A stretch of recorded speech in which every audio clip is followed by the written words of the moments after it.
you'll have a good time wherever you're with me. Let's take it.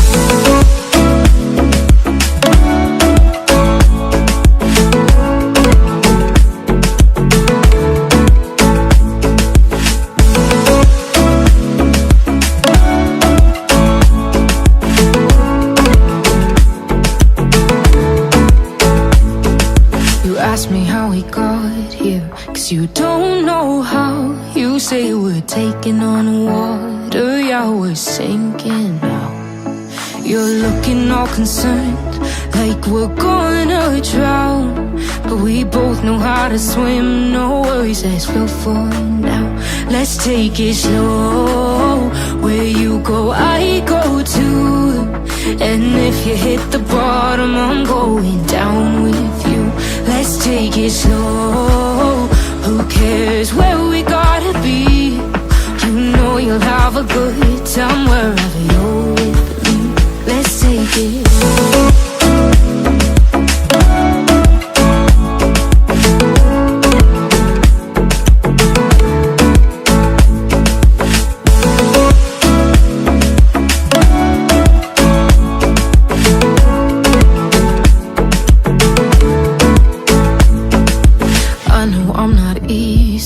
I drag you out your mind, and there are days I hate you, but baby, you're still mine. And now we have the best times, no matter what we do.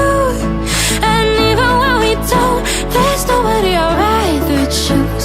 Let's take it slow, where you go I go too. And if you hit the bottom, I'm going down with you. Let's take it.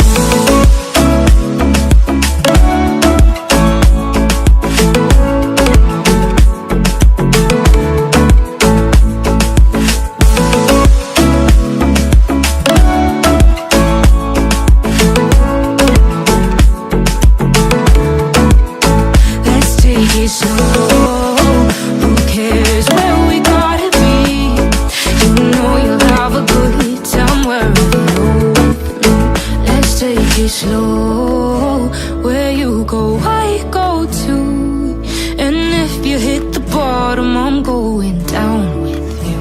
Let's take it slow, who cares where we gotta be? You know you'll have a good time wherever you're with me.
What's going on, guys? JSGC here, and we are here for another World Cup live watch along.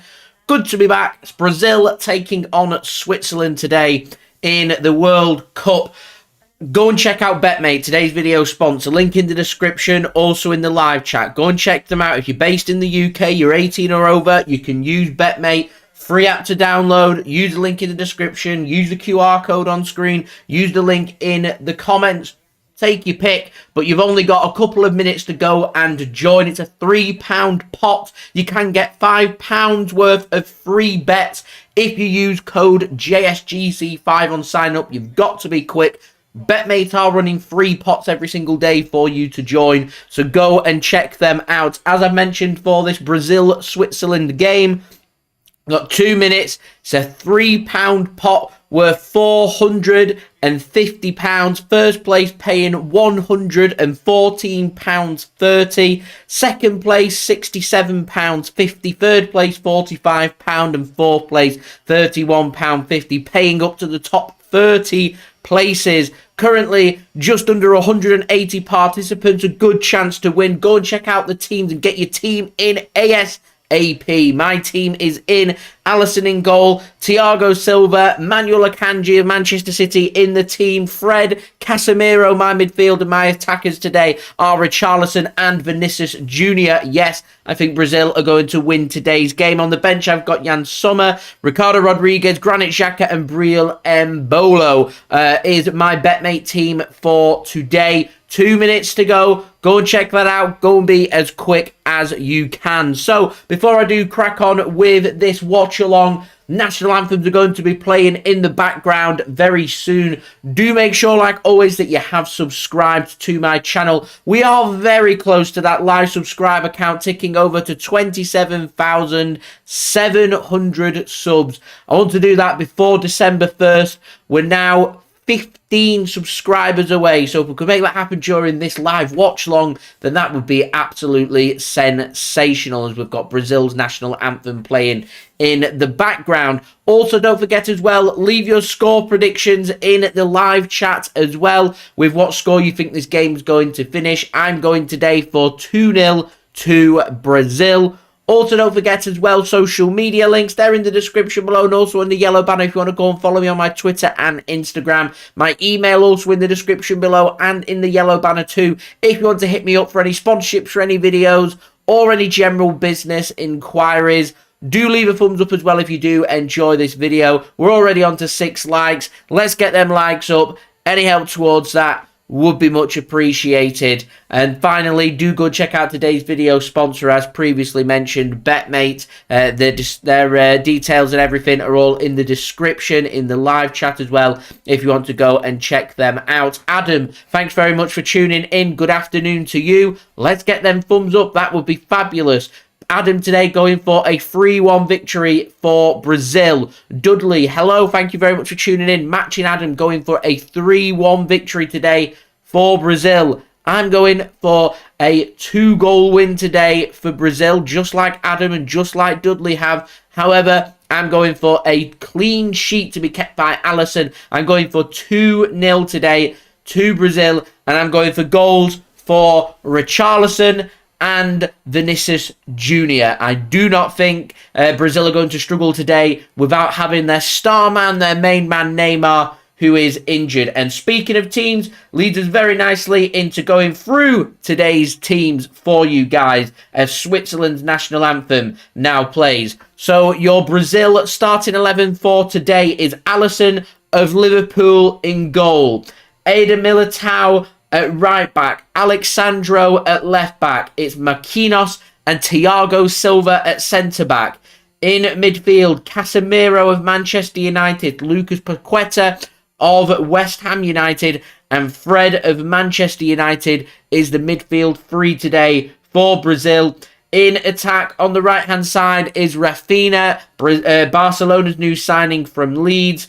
At left wing is Vinicus Junior of Real Madrid. And up top is Tottenham Hotspur's new signing from the summer from Everton, Richarlison. And of course, scoring that brace for Brazil and scoring that cracking goal from the last round. On the bench today for Brazil is Ederson of Manchester City, Weverton, the other goalkeeper as well. You've also got Dani Alves, Alex Telles, Bremer, Bruno Guimaraes, Everton Ribeiro, Fabinho, Gabriel Martinelli of Arsenal, Rodrygo of Real Madrid, Gabriel Jesus of Arsenal, Pedro and Anthony of Manchester United. For Switzerland, their starting 11 today, starting with Yann Sommer in goal. It's Sylvain Weidmer at right back, Ricardo Rodriguez at left back. Manchester City's Manuel Akanji starts today at centre back. Partnering him is Nico Elvedi.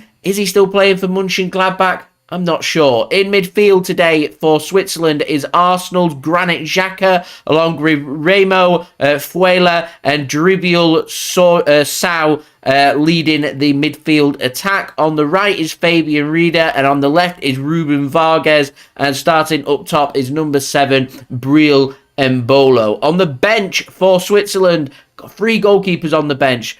Big goalkeeping squad. It's Philip Cohen, Jonas Omlin and Gregor Kobel starting all on the bench today for Switzerland. Also on the bench is Ire Komare, Fabian Schar, Renito Stefan, Xherdan Shaqiri, Fabian Fry, Denis Zakaria, Michel Obisha, Christian Fasnacht, Arden Jashari, Edmilson Fernandez and Haris Stefarovic is Switzerland's starting 11 and substitute bench for this game. We are very close now to kickoff for this game. As mentioned before, don't forget, leave a thumbs up. Let's get them likes up. Let's get to 20 likes ASAP. Any help towards that would be much appreciated. Subscribe if you're new around here as well. And do go and check out today's video sponsor, which is brought to you by BetMate. Links, details, they're in the description. They're in the live chat. And you can also use that QR code, which will take you to the download page to download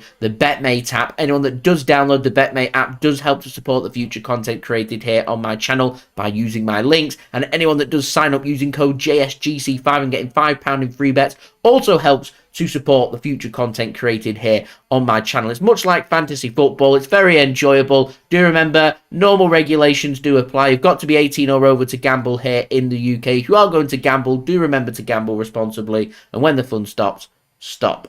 Adam saying, do I want in the FA Cup draw Preston North End away? I'd prefer Preston North End at home, I think. Mixed could go in the away end. I'll go in the home end, and we'll combine the vlog. We'll do a very unique kind of vlog. One from the home end, one from the away end, with different reactions. Would be class. In all seriousness, a straightforward match at home would be my suiting. I want Manchester City to win the FA Cup, so I'm always looking for our draws to be as straightforward as possible. So having a non-league club at the Etihad would be absolutely world class for the economy of the non-league club, and also great for Manchester City as well, as we do have kickoff here in Qatar.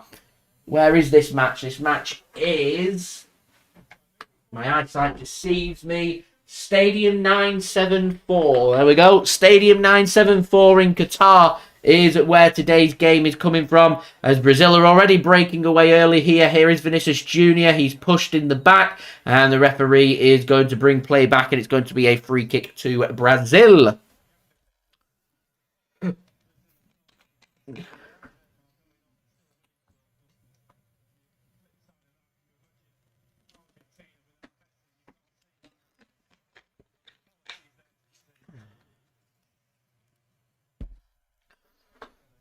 So, ball work back to Allison. I was thinking about doing a live watch-along, actually, of the FA Cup draw, but opted against it. It's a very prolonged draw. Obviously not as enthusiastic as what the Champions League is. I like doing the Champions League draw reactions for you guys. So, chosen not to go for the FA Cup. I'll just tweet about it. And like I said, hoping for it to be as straightforward, really, as possible for Manchester City today is what I'm hoping for. Or a good away day would be good. A club that's going to give City a really nice big allocation would be really nice. But we will see. We will see.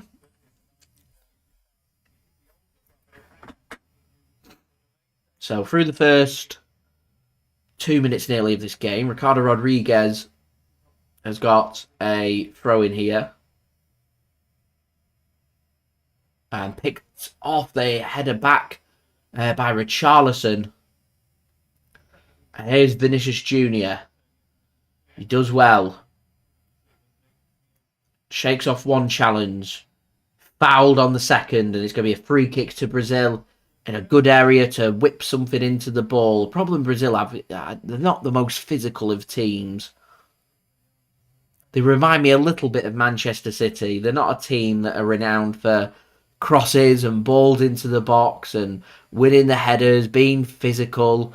It's not really how Brazil do things. Brazil like to play with the ball, have the ball, work their way around with some nice attacking play, running into the channels.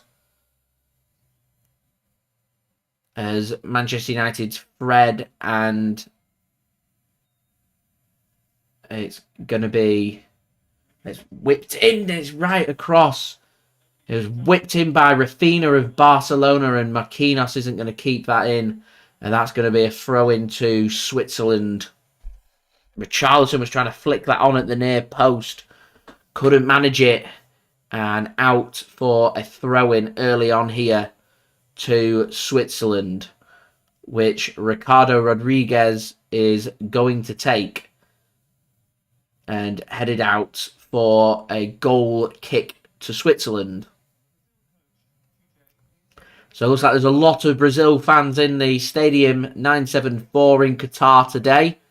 I assume it's going to be a mixture of neutrals from around the world, Brazilian fans from Brazil, or family that are from Brazil, people raised with Brazilian heritage, of course, locals, the very popular team that are, of course, a lot of people have paid a lot of money to see the Brazilian national team, and one of the World Cup favourites. I'm sure several of the neutrals there today will have wanted to have seen the main attraction of the team, Neymar, but his swelled up foot injury that he picked up in Brazil's victory against Serbia in the Group G round 1 fixtures, as Allison comes out and sweeps that up well for Brazil before being put out by I think it was Raphina for a throw-in to Brazil. Here's Allison now. Oh, and that's not a good ball from Allison, but well picked off that by Casemiro. And not worked well by Fred, and passed straight out of play for a throw-in to Switzerland. I can see Allison has shaved his moustache, but has now got a very subtle stubble across his moustache and beard. He likes his facial hair, doesn't he? Allison grows beards and moustaches and everything. And an extra touch there from Thiago Silva. He can't put it out for a throw-in, and instead he's put out for a corner kick to Switzerland. So what can the Swiss do from this corner? First corner of the game. A chance here to put the sea of yellow into a bad place by taking the lead, and it's put in. A foot from a Swiss player, like it to come off a Brazilian foot, that, and out for another corner, but referee has given a goal kick, which Allison has taken quickly, so Brazil can build from the back. Sandro's given it to Thiago Silva, his partner, Marquinhos, former PSG teammates, of course, got a good understanding of each other. John, thank you for tuning in. I'm about to say good evening. Still the afternoon, although it is starting to go dark. Here is Marquinhos then.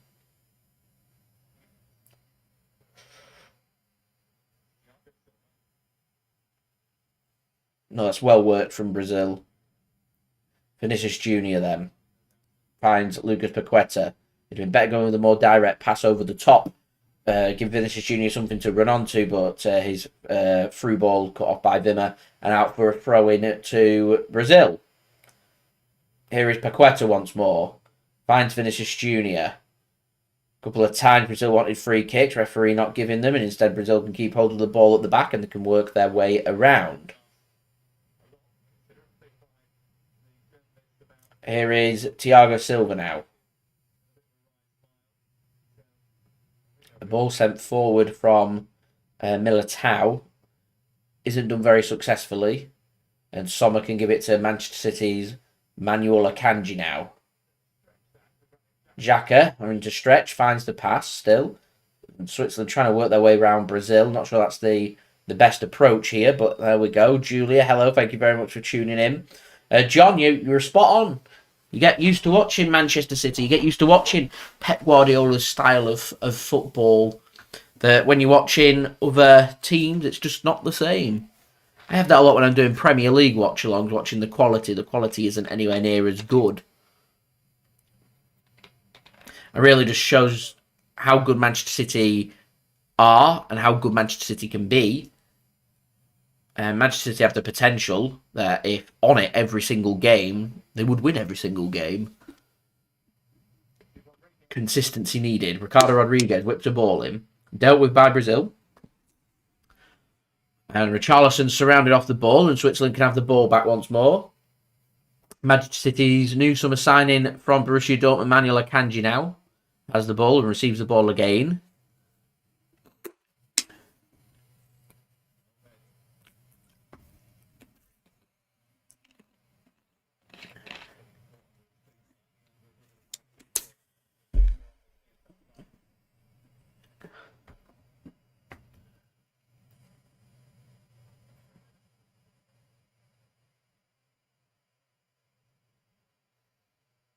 That's brilliant pressing from Richarlison as Elvedi looks to send it long. He slides in, cuts it out and out for a throw-in to Switzerland. And Brazil putting the press on this throw now. Ricardo Rodriguez to take. Worked across to Yann Sommer. He's got the option to move it to the right and does. He's going to send it long. And it's inaccurate. And there's Brazil's press coming into flourish there. And they can keep hold of the ball. Julie says the Korea versus Ghana game was good. Glad Ghana got the 3 points after losing because of the Cristiano Ronaldo penalty. It's a good story, the Ghana story. I think they're the lowest ranked team in the World Cup. And actually, it's a very good win against a pretty solid South Korea team. I'm fairly sure on my predictions, I had gone for South Korea to cause the upset in that group, with Uruguay sailing it. And at the moment, it's the winner of that Uruguay-Portugal game is put into a good position. However, the loser is in a little bit of bother.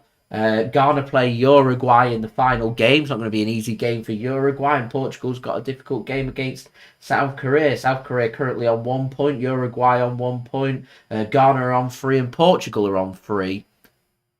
So, big game coming up tonight between Uruguay and Portugal. If that's to finish level, and that is anyone's group, that is a wide open, exciting group in Group H. I was very entertained by the Cameroon-Serbia game. It lacked quality in terms of play. However, both teams fairly clinical in what was a very entertaining end-to-end game that could have gone either way. So I was, they've had a couple of good games today at the World Cup. We've had a fair few 0-0s, a fair few close games and boring games. So I'm hoping now that this is going to really start to open things up, ready for tomorrow and onwards when, realistically, we're not at the last 16 stage yet, but you're at the all or nothing stage for teams that are needing points to go through. Teams are going to be playing at the same time, so teams aren't going to know what they need to do to make it fair. I could argue that really every single group game should be played at the same time. So for example, this game going on now, the Uruguay-Portugal game should be going on at the same time. And when Uruguay played South Korea, the Portugal-Ghana game should have been going on at the same time. So you don't know what you need to do, and it's always keeping you guessing. But for TV rights and ticket sales and build-up and anticipation, they make it individual games. That's a lovely flick through. Here's Richarlison in on goal. He's got Vinicus Junior for support, and that is really good defending from Switzerland and put out of play for a throw-in. Not the best of balls from Richarlison, but there we go. Julia, thank you very much for the €2 donation, and you are more than welcome for the commentary. It's my pleasure. It's a hobby of mine that I love doing, so you are more than welcome. Thank you for the donation. Your donation does help to support the future content created here on my channel, so thank you very much for that.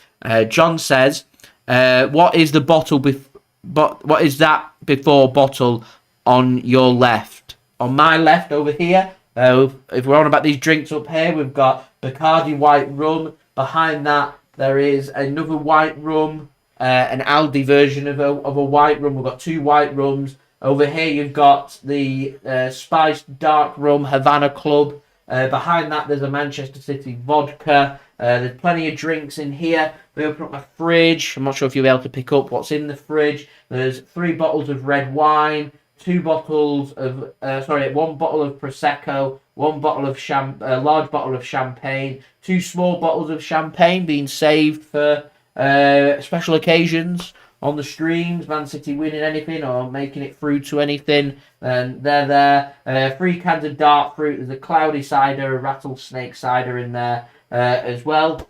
Also, next to me, just got some flavoured blackcurrant and cherry water. As I've been thinking to myself, obviously with Christmas coming, it becomes very difficult to be able to start dieting and make lifestyle changes. But I've decided from today, we'll keep an eye on what's being eaten and what's being drank, and we'll see if we can make a difference in the next 365 days. What we are looking for. John, I don't really drink. And even when I went out to Road to Victory on Friday and thought, I'm going to have a lot to drink, I had 1 pint and 1 rum and coke. And that was it. And that was enough for me.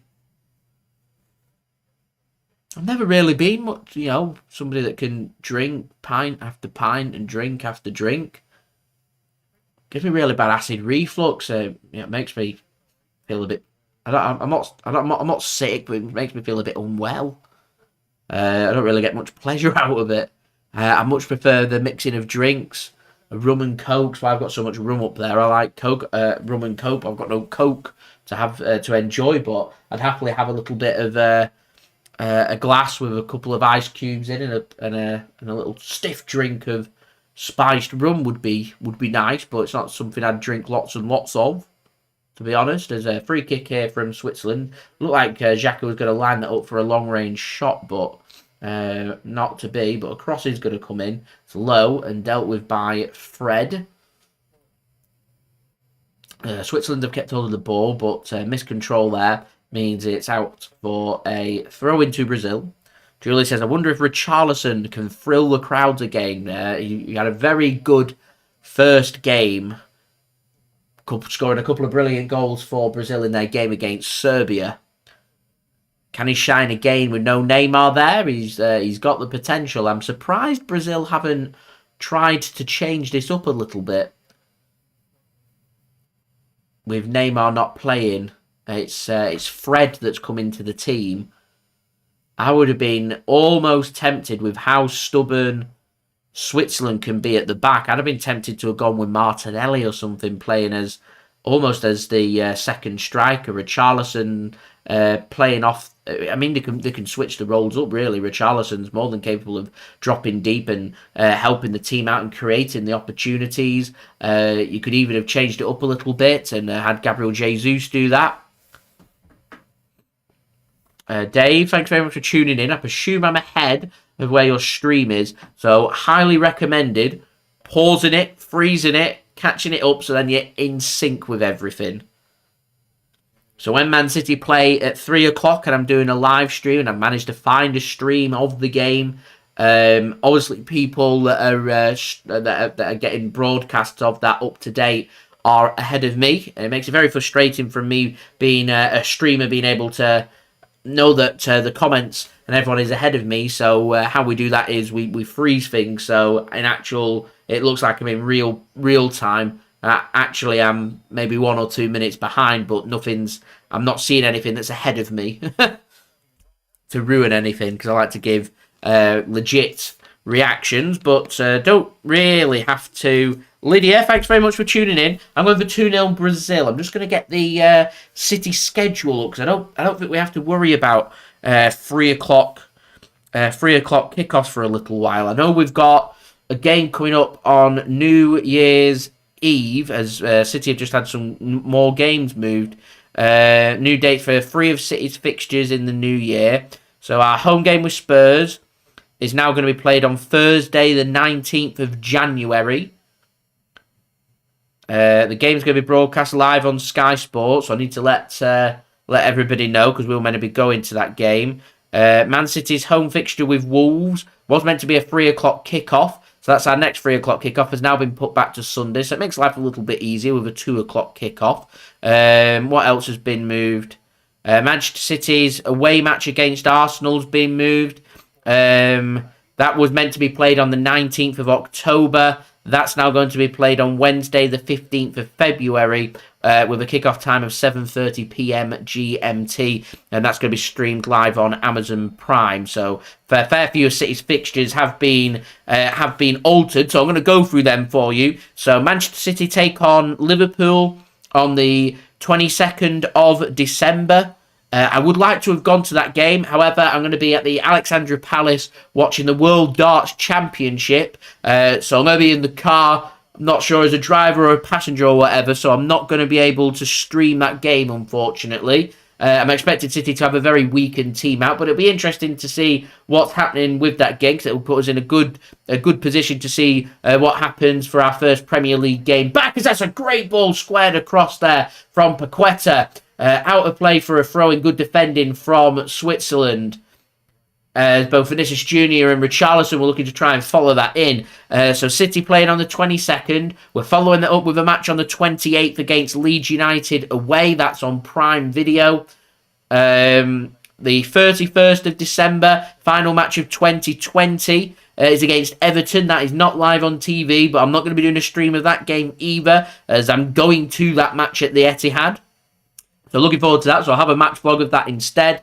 We're then playing in the new year on the 5th of January. So a nice little break that between Everton and Chelsea, for a bit of a break for the players, because it can't be easy coming back and then all of a sudden you're playing 2 games in 3 days, and then you've got a little bit of a break, which is good. And then we're going to learn our FA Cup opponents after the Chelsea match. So I'm hoping it'll be relatively straightforward for City, so we can move all our focus onto the Premier League, which in my opinion is the more important of the trophies. So it'll be good if we're having a match against, because sandwiched between that FA Cup match is Chelsea and Manchester United. So it would be really good between them games to have something straightforward for us, as Switzerland squared it across, and Allison will pick that up.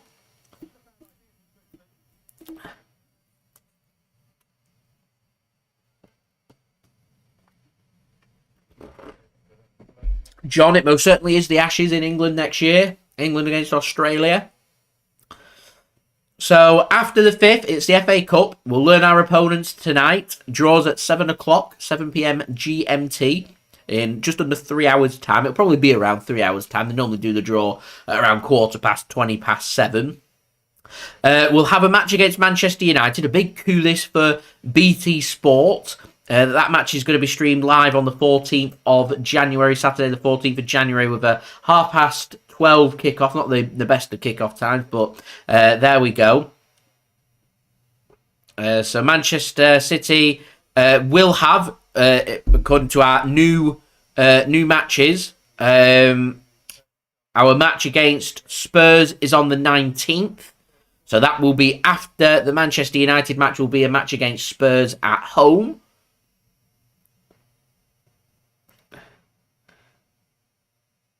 And then it's Wolves on Sunday the 22nd.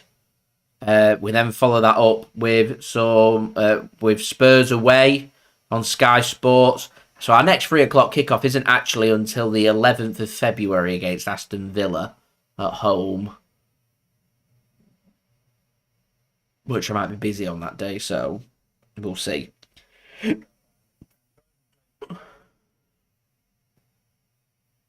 City Till I Die. Hello, and thank you for tuning in.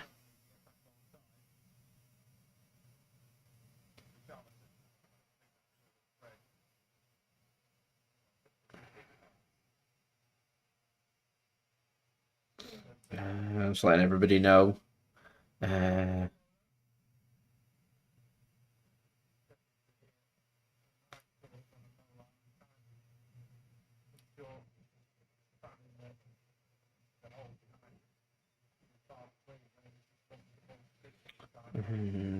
last one.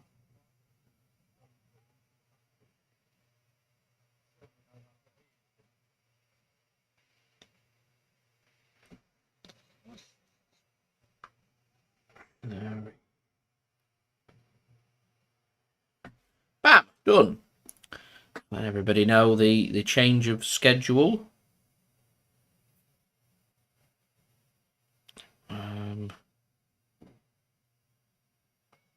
Fabulous. I've just had my OneFootball contract come through, which is going to be renewed. So from December, the Manchester City live watch-alongs once more will be brought to you by OneFootball, which is brilliant news. So that's good. I enjoy working with OneFootball, so looking forward to that once more. Another couple of months of OneFootball, so all streams during December and January for Manchester City will be brought to you by OneFootball, as well as some review videos and transfer updates, I am sure, which is fabulous. As Switzerland looking to work their way through here. Switzerland growing into this game, actually. As John asks, any change in my Super Bowl prediction? It changes week on week, really. I think one team I've been very impressed with has been the Minnesota Vikings. I certainly wouldn't rule them out. And they had a game with the Buffalo Bills a couple of weeks back, which was one of the most entertaining NFL games I've ever watched. I really am hoping the Miami Dolphins can go all the way. And they show glimpses of being absolutely brilliant. Scoring 30 points in 2 halves yesterday against the Houston Texans, leading Miami on to a record of 8-3 so far this season. You imagine Miami's probably needing 2, maybe 3 at most. More wins between now and January will guide them to at least a wild card playoff position. Now, it's very competitive in the AFC, so to be able to make a prediction, it's just so close. Kansas City Chiefs look pretty good. They're currently, if their season was to end now, the Chiefs would be given a bye in the playoffs. The Vikings from the NFC would be the other way. So you go on form and them being given the home advantage. You'd think for the championship playoff final matches that with them having the home advantage, you'd think that you'd end up with a Chiefs against Vikings Super Bowl. But I just don't. It just doesn't work like that. The Bills look good. The Dolphins look good. The Chiefs look good. The Patriots have started to come back into it. You've got the Jets as well. Very competitive in that AFC East. It's very competitive over in the NFC East as well. Who knows? And I just keep an eye on it from the Dolphins' point of view. We've still got to play the Jets in Miami. We've still got to go to Buffalo. We've still got to go to Boston to play the Patriots. Lots of difficult games. So you just really got to take it game by game. And over the next couple of games, it's 2 trips to California for the Dolphins, followed first with a trip to San Francisco against the 49ers, and we're taking on the LA Chargers, in our next game. So I'm thinking out of them 2 games, win one of them 2 will put us up really well going into the final push We've got the Bills, the Packers, the Patriots, and the Jets coming up. That's a great ball in, surely. Oh, it's a great save from Yann Sommer. It was Vinicus Junior following it up at the back post. He doesn't make a clean connection. I think he shins this. Perfectly onside. It's a great ball. It hits his shin, and it's not a clean connection. Hits the opposite shin as well to what he's looking for. A clean connection, and that's 1-0. Sommer makes the save, and it's out for a corner. Corner comes in then. Raphina takes. Headed clear by Akanji. Volley comes back in. It's nearly ping-ponging around. Good strength being shown there by, I think it was Marquinhos. Tries to put a ball in. Not the best of balls. He does well to keep hold of that ball, though. His backheel pass only goes as far as Ricardo Rodriguez.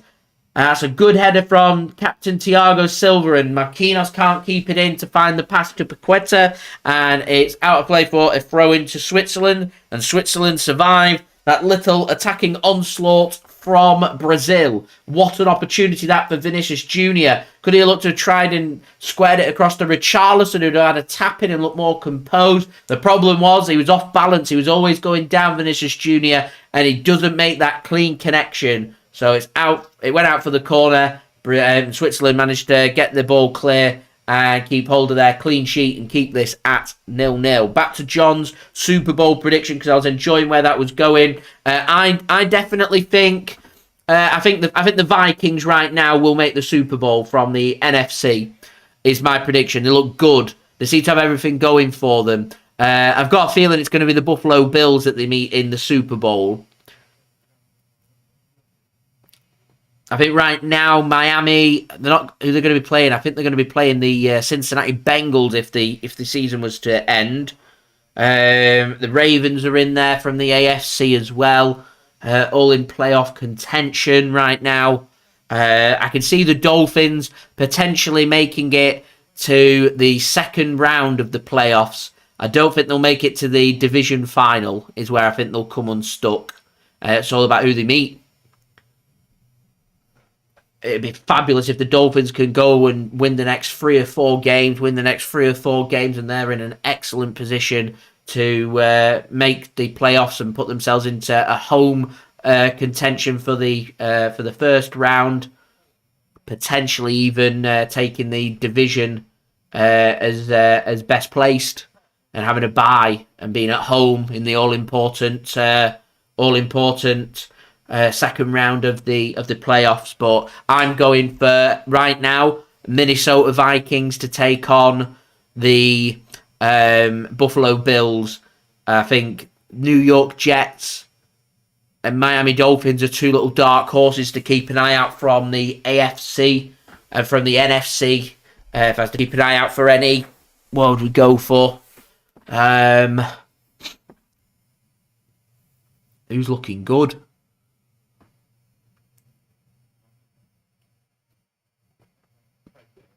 Let's have a look. What's the playoff picture looking like? I mean, the Cowboys, very controversial. As shot comes in from Brazil, it's straight down the throat of Yann Sommer. Straight down the throat. So just have a look at the NFL playoff picture. I follow the AFC much more than the NFC, mainly because a lot of the AFC gets cleared from the earlier kickoffs here in the UK. So I don't really get to see how the playoff picture is looking from the NFC. The Eagles. I'm not sure about the Eagles anymore. I think the Vikings is where I'm leaning towards. So right now, it's the Eagles best placed. I'm not sure about them. Even though they've got the best record in the whole of the NFL, I'm not sure about them. 10-1. The Chiefs currently leading the AFC with a 9-2 record, coming up against the LA Rams in their last game.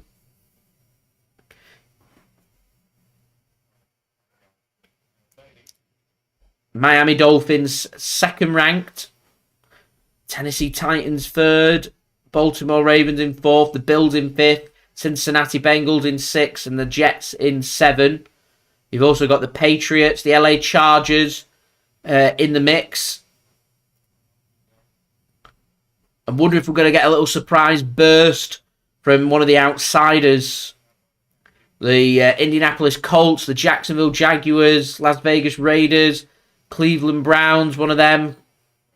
Maybe. Looking towards the NFC, as mentioned, the Philadelphia Eagles. I think the Vikings are going to take that by the end of the season. I think they're going to be the number 1 rank in the NFC and get that bye. You got the Eagles, 49ers. Could be a really good game that for Miami next week. Really good game.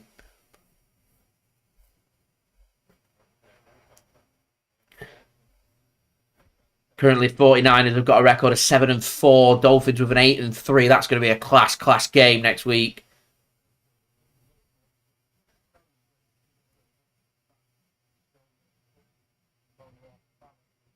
Super Bowl prep.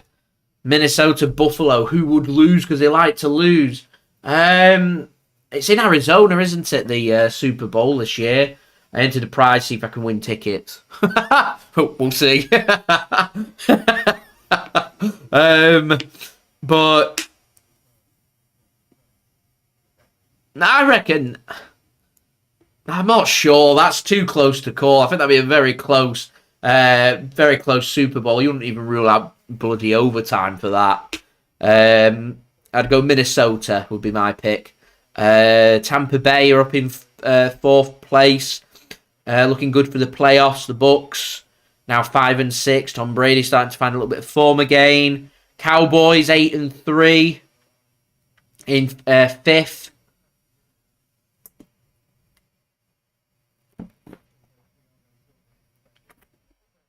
The Giants are having a good season. And Washington, who changed their name to just Washington, in 7th place, having a good season as well in the mix at the moment. You've got the Seattle Seahawks 6-5. Falcons aren't too far behind in a 5-7. The Lions 4-7. They've looked good. The Jacksonville Jaguars and the Detroit Lions have looked much improved. They've looked much better this year. Much better. Packers 4-8. I don't see them making the playoffs. I don't see Carolina Panthers making it. I don't see the Cardinals making it either, or the New Orleans Saints. LA Rams having a bad season. So let's get the Dolphins schedule up. So fresh from their 30 points to 15 win over the Houston Texans. Disappointing because first half 30 points to 0 up. Looked good. Second half conceding 6 in the 3rd quarter and 9 in the 4th quarter. Not amazing.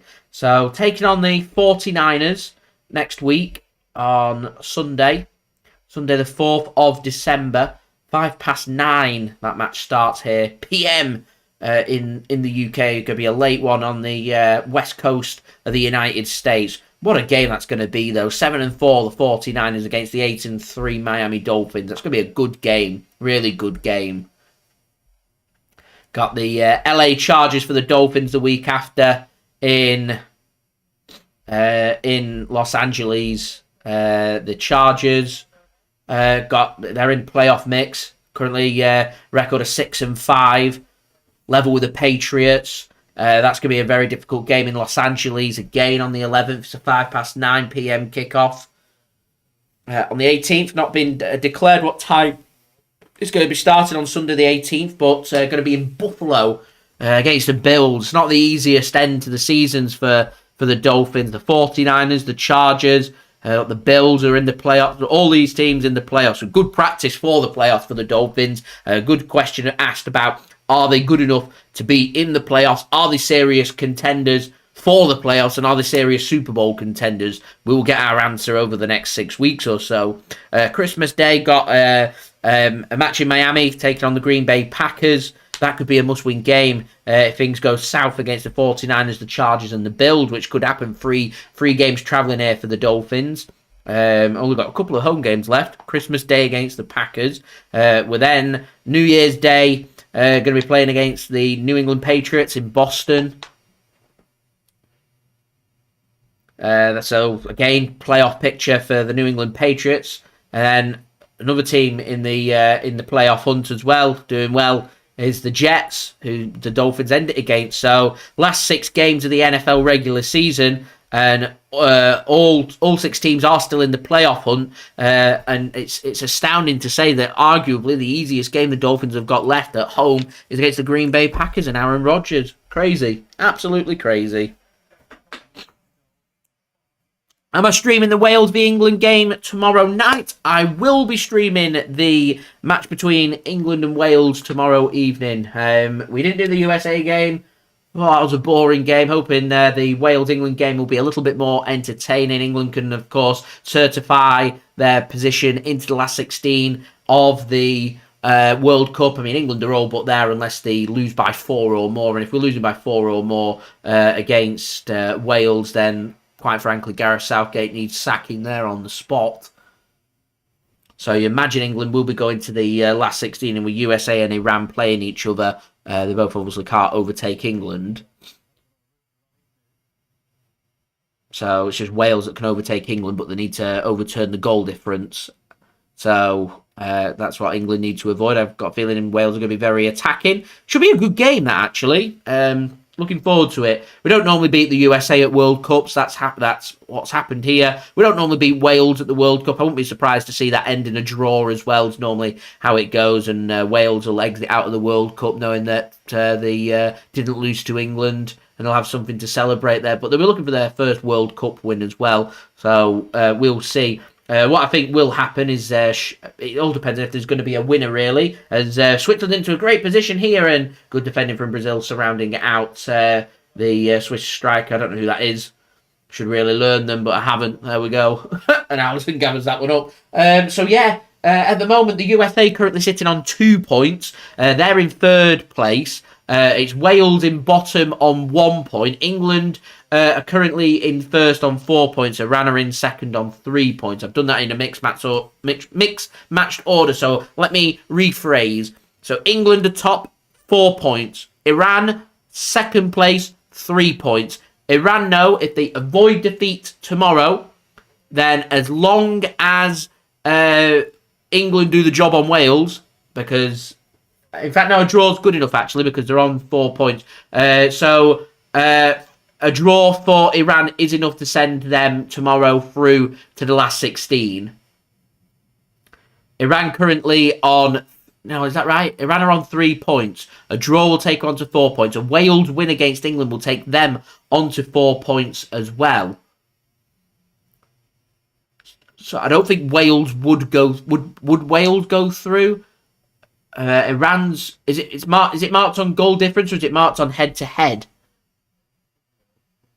Let me have a look. World Cup group qualification. Is it decided on head to head? So let's have a look. It has been asked. The question has been asked. Right.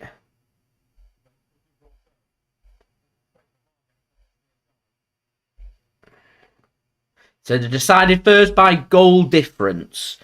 And if it can't be decided on goal difference, it will go to head-to-head. So England are on 4 points.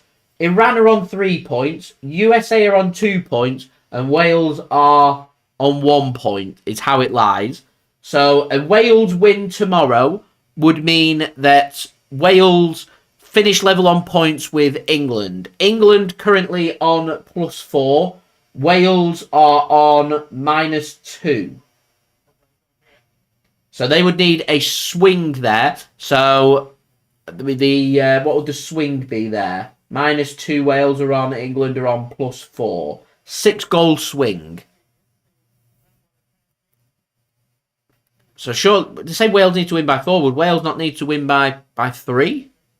A Wales win by 3 would send them through then on head-to-head, through having an equal goal difference. Let me have a look at the rules.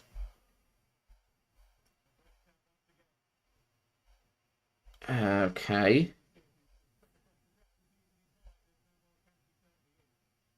Oh, so it's next decided on number of goals scored.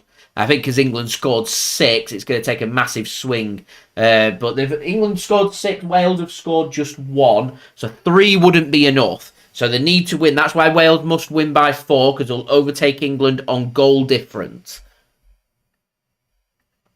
So that Wales, very, very simple for Wales. Very simple. Win by 4 goals, or more than likely, they're going home.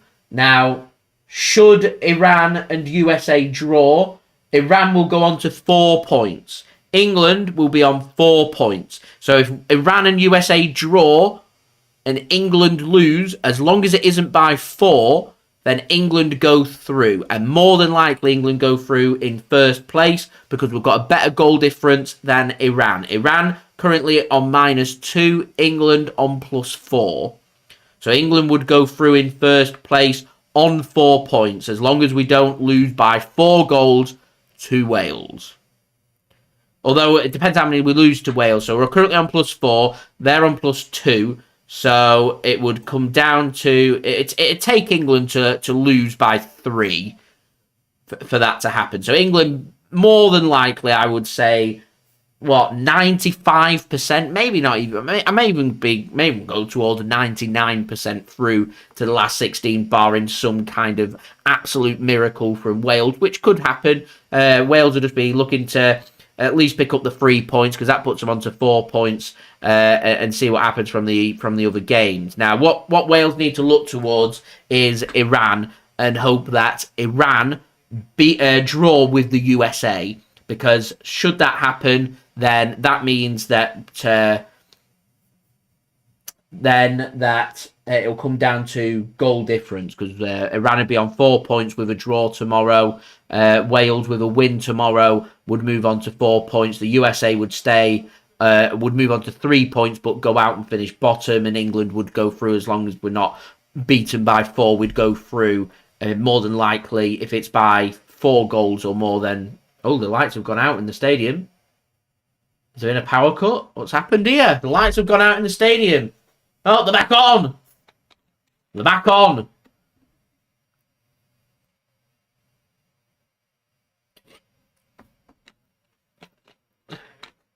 Don't know what happened there. The lights just went out, but the lights have come back on again. Right, corner for Brazil. Raphina to take. It's a decent ball in. It's ping-ponging around, and Switzerland can get it clear. So, Iran draw tomorrow, and Wales are squared across from Brazil and cleared eventually. I think it went out for a goal kick. So, Iran draw tomorrow. They finish on 4 points. USA finish on 3 points, and automatically USA are out. USA must win tomorrow against Iran. A USA win against Iran tomorrow sends them through no matter what. Iran know a draw, and more than likely they're going through because of goal difference. Although no, because Iran's goal difference is -2. Wales' goal difference is -2 as well. So any Wales win tomorrow and Iran and USA draw, then Wales go through. But it is out of Wales' hands in that matter. It's not out of their hands because it can knock England out by winning by 4 goals or more. That'll be their first focus, and then they'll be keeping an eye on the other game. Wales will know just a win tomorrow and a draw in the Iran game against USA, they'll go through. However, should a USA win or should Iran win, they will go through. In terms of England finishing in first place, pretty simple. An England win, we finish in first place. We do have Group A going first, so we'll know who we will have in the last 16. As it flicked on well by Switzerland's corner there, eventually cleared by Brazil. England will know who they have in the last 16 for if they want to finish first or second, and I'm sure England will have a look at who they want to play. So England finishing first from Group B. We would face the second place of Group A, where the Netherlands play Qatar. You would think a Netherlands win tomorrow, they will top the group, and because of that, England finishing first would avoid the Netherlands. However, Netherlands could well finish second, Let's have a look what the permutations are from Group A. Group A World Cup, as we do have half time here. It is 0-0. Not a lot happening. Quite a few corners, but nothing more. So, Group A, just having a look at how things are looking at the Mo. Netherlands and Ecuador currently on 4 points. Goal difference the same between the two clubs. For and against the same as well. So it would be decided on head-to-heads. And Netherlands have got a better head-to-head than Ecuador. Than Ecuador. As they beat... Oh, sorry, no, they drew 1-1. I'm not sure how that one's decided with the Netherlands. Let me get my thing back up again. How's that one being decided at the Mo? Oh, very confusing all this, isn't it? So, how's that being decided? So... firstly, it comes down to points. Then it's goal difference, which is the same. Number of goals scored is the same. Points obtained in their matches played between the team in question is the same. Goal difference in the matches played between the teams in question is the same. Then it comes down to number of goals scored in the matches played between the teams in question. Again, the same. So it comes down to, I love this, fair play points. So that group could be decided on fair play. We'll see. But it would take both Netherlands against Qatar and Senegal against Ecuador to finish all the same results. So 0-0, 0-0. Then that's how that would be decided. Qatar are out of the World Cup.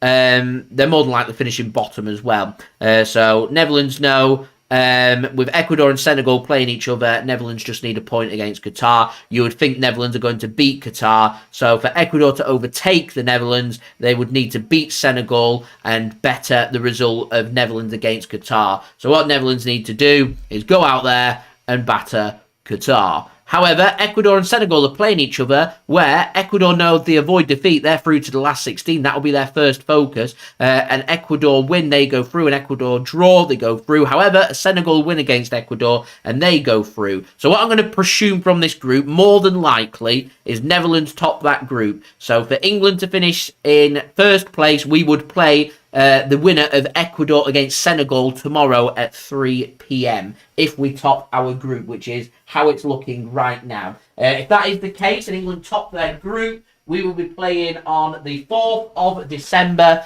at 7 p.m. That is the Sunday, I think. Let me check. Yeah, so 7 p.m. on the Sunday. England top their group. We'll be playing 7 p.m. on the Sunday against Ecuador or Senegal. Now, it gets a bit more problematic should England finish second. If England finish second, we will play the winner of Group A. And if that's the case, it will be a match against the Netherlands, more than likely. And that match will be taking place at 3 o'clock on December 3rd. So that's what England want to avoid. Do they want to play the Netherlands or not? England-Netherlands could be a very difficult game. Want to avoid that one, surely, you would think. So if that's the case, then England, if they do end up finishing second and playing the Netherlands in the quarter-final, we will meet the winner of Group C or the runner-up of Group D in the quarter-final. So the winner of Group C right now is Poland. However, Argentina play Poland in a massive game on Wednesday. That's a huge game. So that could well be Argentina that we could meet. And the runner-up of Group D right now is Australia. However, should England win their group, we will be partnered up against either one of the runners-up of Group C, which currently is Argentina. I think Argentina will beat Poland. They will top the group, I think, Argentina. And with that being the case, France will meet one of Poland or Saudi Arabia, depending on results, or Mexico even, depending on results of what happens. It's all about if Argentina do their job and beat Poland or not. That's a big match. The other big match is England against Wales. And of course, you've got Ecuador taking on Senegal, or the big games coming up over the next 3 days. Then Group D is going to be determined. Imagine that's a tussle here. Australia, they're taking on Denmark. So should Denmark or Australia win that game, then they're, more than likely going to finish second. And the second place of Group D will be playing the winner of Group C, which may be Argentina. So England may well be, right now, if the big teams win, if we finish second, it would be Netherlands followed by, more than likely, Argentina. However, if we do win our group, we will play one of Ecuador or Senegal. And because of that, we would then meet France, you would think, in the quarterfinals. So Argentina, Netherlands to face Argentina. It's England. What England will be assessing is if Argentina win the group or not. That's what. But they're not going to know that because England play first, and the picture hasn't become more clear for England either. So what I would recommend England do is, rather than have a tussle with the Netherlands, is I would recommend having a match against Ecuador or Senegal. Try and beat them in the last 16, and if that's the case, we will face the problem of meeting, it could well be France, Argentina in the last 16, and England meets the winner. It may well be a case of Saudi Arabia or Poland will end up playing France in the last 16.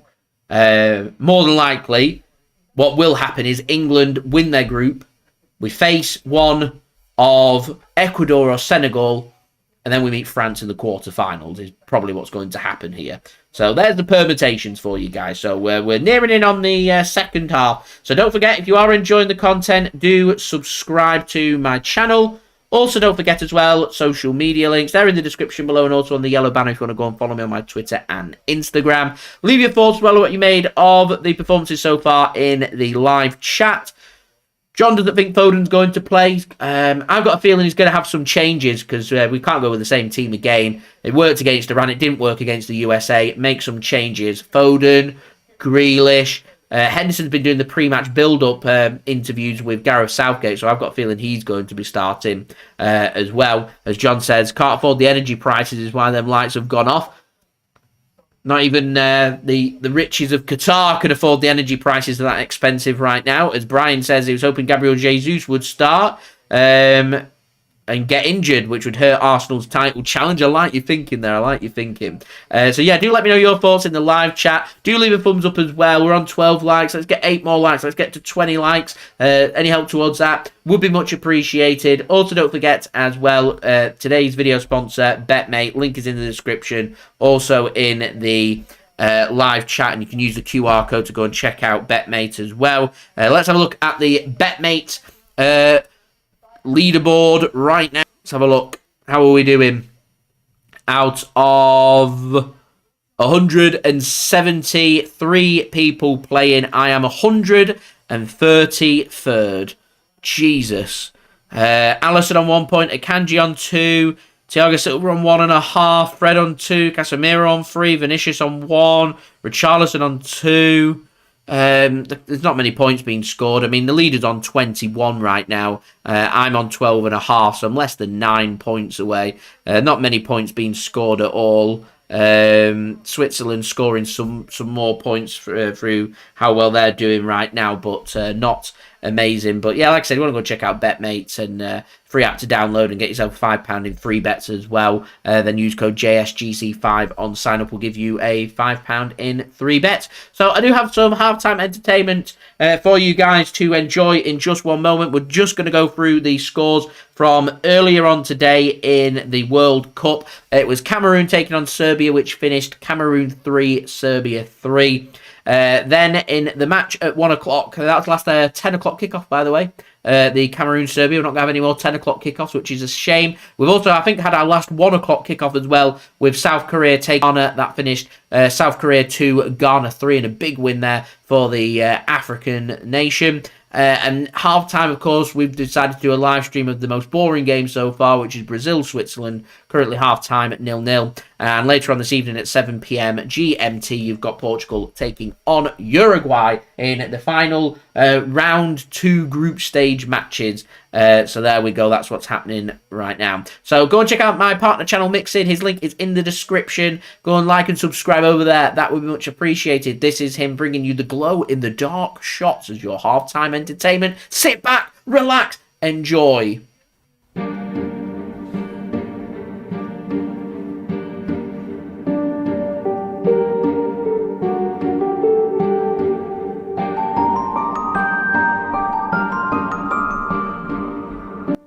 Happy Halloween. As you can see, guys, it's the 1st of October. We're starting our Halloween series. This is the ghost shot. As you can see, it illuminates in the dark. As I'm using a UV light here, just to show you what it looks like when the lights are turned off under a UV light. Just look at that luminous blue. This is the ghost shot. So what's going on, guys? Mixin here, back again for another Halloween series. As I've just shown you, that is the glow-in-the-dark shot, or the ghost shot. It glows in the dark, and it's certainly, it's just phenomenal. It's phenomenal. It's absolutely brilliant. It's 75%, which is absolutely ridiculous. And I showed you this a few weeks ago with JSGC, but I just want to show you the difference of under the UV light, how it glows in the dark, because I will knock the lights off again to show you the shot version. So that is the ghost shot from Ghost Innovations. Thank you again for sending these test tubes, as it is 20ml, but we'll see in the but I'll put in a shot glass, so we'll see how much of this is. But this is my start of the Halloween series. It is the ghost shot, and it's nicely appropriate to get the series started. So here is the ghost shot.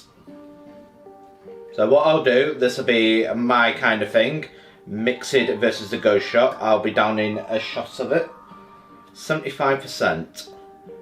So it's a blue vodka liqueur. Let's say it's 20ml. I'll take everything back. It is 20ml. It's not even half a shot, that. So I do have a little bit left over, so I'll make this one big shot.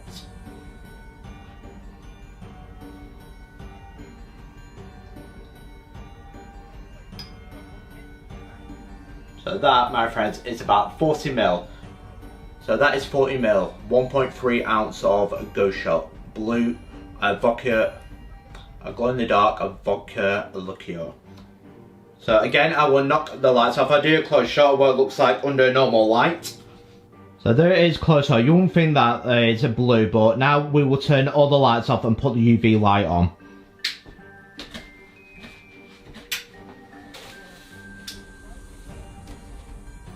And there it is, the ghost shot, 40ml that is. Just look at the difference of the glow in dark. That is ghost shot by Ghost Innovations. Thank you for sending this to me. Now for the real test, as I will down this in one go, the ghost shot, 75% or 150 proof. 2 test tubes of ghost shot, or 40ml, 1 shot of ghost shot, 75ml. My testing notes last time is like a very overcharged blue WKD. I've got the tasting notes of blueberry with it, so cheers. Happy Halloween.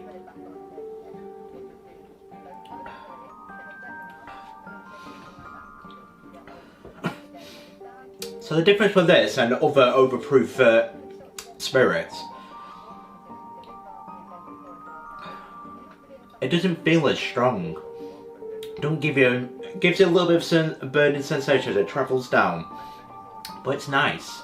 It has that nice blueberry taste with it. It just tastes like a very, very overproof overproof blue WKD. That's what it reminds me of. So it tastes like it's nice, which makes it even more a little bit dangerous. But it gets the party started. It's a great recommendation to get the party started. I would recommend 1 test tube and just get the party started like that. Just down it, as that's superb. As I must mention with the test tubes, I've already tried it once before, as I tried it with JSGC, which is why I did 2 test tubes, which was 40ml. But it's very, very nice. Doesn't make me cough as much as like the much stronger beer that did, the snake venom, or spiritus, as that is on a different level, absolutely. But that is fantastic. Thank you to Go Shots. I recommend that. I really recommend it. I give it an 8 out of 10. It glows in the dark, so it's very, very unique, and I highly recommend it, as that is a personal favourite. I'd certainly buy it from him again. But that's my personal opinion. What do you guys think of the Go Shot? Do let me know in the comments below. But if you like this video, guys, don't forget to like and subscribe to Mix It for more Halloween themed cocktail and more Halloween shots. And I will see you guys for my next Halloween themed drink. And I will see you then. Cheers.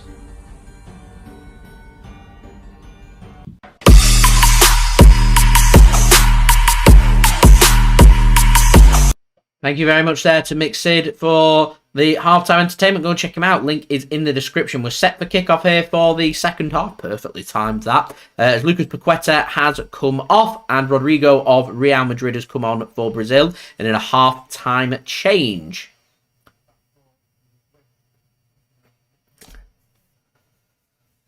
And we'll see what the second half does bring. As Des says, shocking excuse for a football match. Hasn't been fabulous, has it? Adam asks, JSGC, can me and Aaron, who is Mixed, who you've just been watching as your halftime entertainment, can we do a shot challenge for this World Cup? We've currently got no plans to do a shot challenge. And I'm not too sure we will be in a position to do a shot challenge until the Saturday before the final. So, more than likely the answer is no, unless England get to the final, to which case on the Saturday we may be able to do a special shot challenge video. We will see.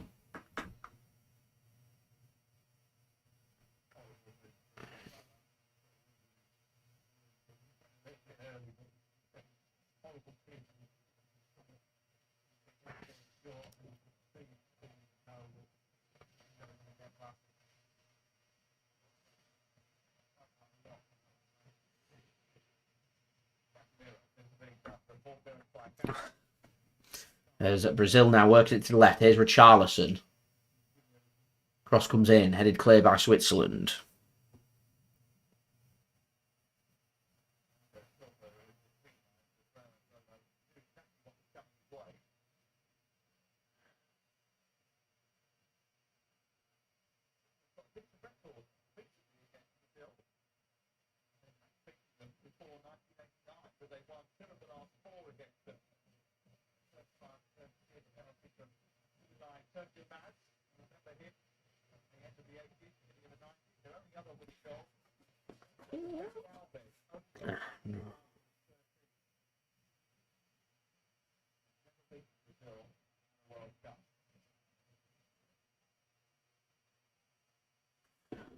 So here's Switzerland. No, I mean nothing really happened in the first 2.5 minutes. Nothing really happened in the first half. To be fair, either.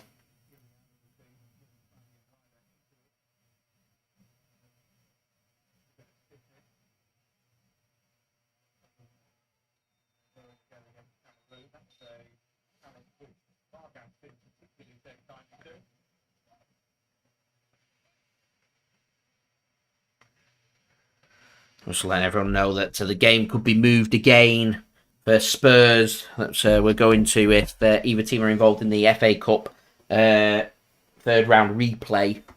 We've got the draw for that tonight, so I'm going to be keeping an eye on who Spurs are playing because that affects the Spurs game for us. So we'll see. As John's having chicken jalfrezi. Oh, he's not having it. It's just letting me know it's his favourite curry. I thought he was having that. Thanks for the info, though.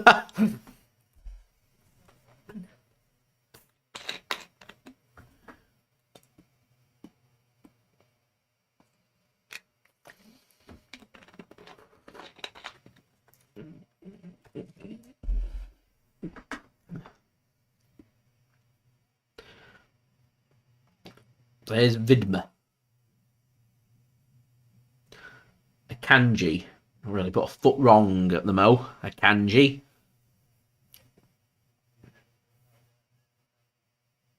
Although he did pass it out of play for a throw-in. To Brazil. There's Brazil. I forgot to do it in the first half. I'll do it now. Brazil playing in there. Yellow shirts, blue shorts, white socks. With a bit of tint of green in the hoops at the top of the socks. Attacking from right to left. In the first half, we're attacking from left to right. And Switzerland attacking from left to right here in the second half. We're attacking from right to left in the first half. They're playing in all red. Red shirts, red shorts, red socks.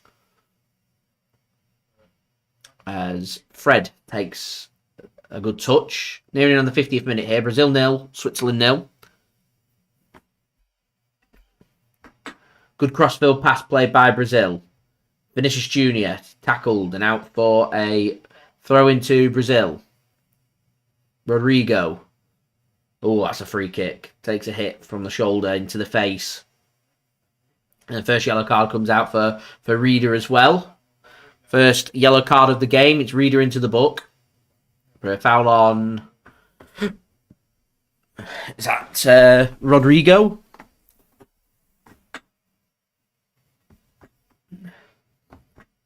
And Fabian Reader into the book.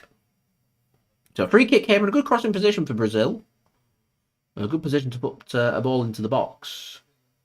So Casemiro and Brazil choose to pass it rather than work a ball into the box. As Raphina, I think, wanted to put a ball into the box. He can't. Here is Raphina now. Can't put a ball across and cleared.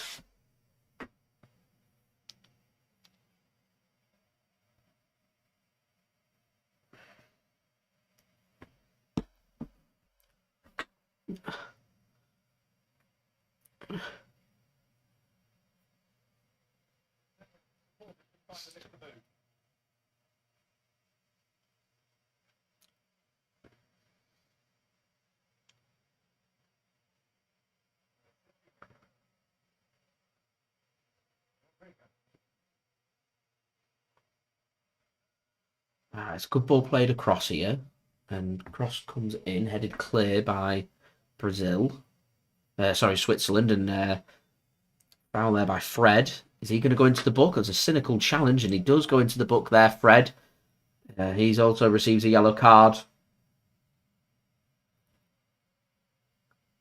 A late challenge. I tell you what, Granit Xhaka will be going into the book soon. You won't like players getting yellow carded before him.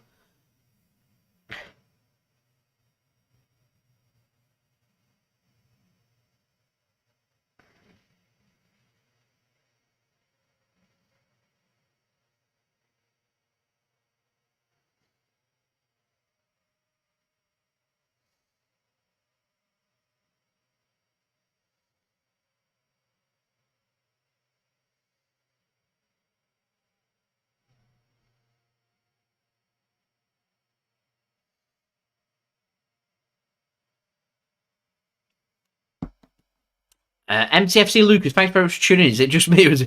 World Cup felt a bit dead. It's not had the anticipation. It's not had the news coverage. It's just been surrounded in controversy. That's a great ball. Switzerland play it across, and that's beautiful defending, although Switzerland following it in with a good shot. It's blocked by Brazil. That was a really good defending. Really good defending. Lucas, it is the FA Cup draw tonight, and it is the round where we will enter. Third round.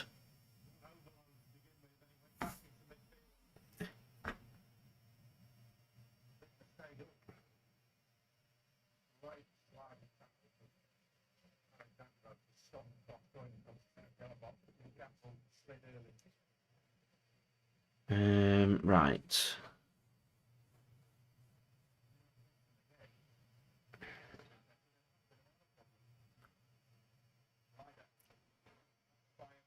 Lucas says, Liverpool away. Had a blast. Wants it again. I don't want to go to Liverpool away. May will be going out as a good shot comes in from Switzerland. Blocked well and out for a corner.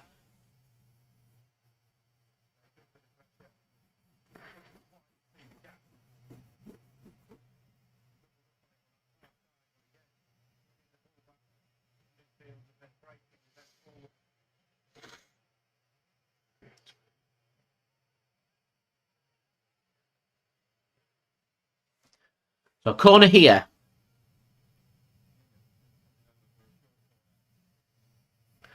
for Switzerland comes in. And Allison gets a fist on that. And Akanji heads it back to Allison and picks that ball up.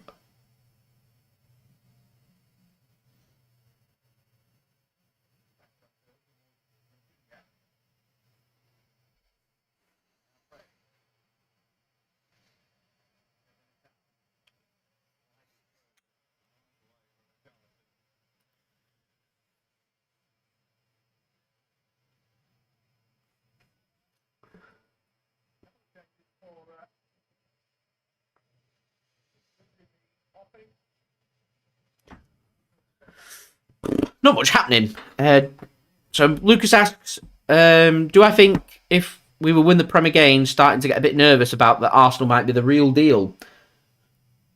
I think you get a better answer once we play Arsenal. And then you can judge. Whilst we've still got 2 games to play against Arsenal, both away from home first and then at home, they could be a huge 6 points available to either team. And Arsenal do look pretty good. However, we're waiting for a little burst in the bubble from Arsenal. If it doesn't really come, or it never comes, Manchester City need to find the form and win them games. So we will see.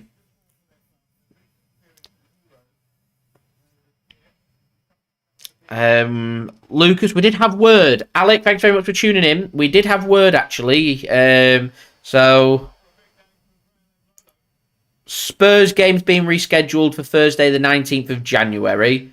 And it'll kick off at 8 p.m. as long as neither team are involved in an FA Cup third round replay. Our match with Wolves, that's a great ball across from Vinicus Junior, and Richarlison can't follow it in, and it's going to go out for a throw-in on the other side, on the right-hand side to Switzerland. Our match with Wolves was originally at 3 o'clock on the 21st of January, is now being pushed back to the 22nd of January. Our match away at Arsenal has also been confirmed. It was originally scheduled for the 19th of October, but Arsenal were playing against PSV Eindhoven in the Europa League. That has now been rescheduled for the 15th of February with a 7:30 p.m. GMT kickoff time.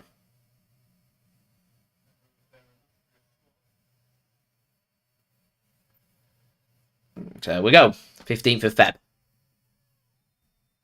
No problem. That's the announcement for today. There's some games have been announced for TV. So we've got Spurs twice in 2.5 weeks, both at home and then away, which is very unusual. Very unusual. So there we go.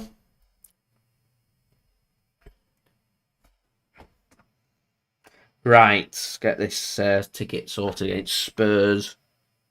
Does suck that it's a midweek game. The Chelsea game away from home being midweek's awful as well, as Brazil just not as fluent as some subs have been made by both teams. Fred's going to come off. First change, not really worked. Bruno Guimaraes for Newcastle United's going to come on. And Bruno Guimaraes comes on for Fred. Switzerland are going to prepare a couple of subs as well. Stefan and Fernandez are going to come on. So first change, Fernandez is going to come on.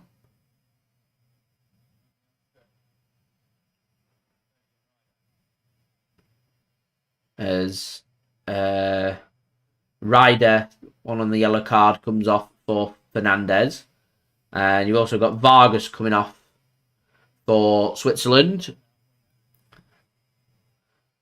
And Stefan comes on. Trust me, just to pick the most boring game of today. My luck.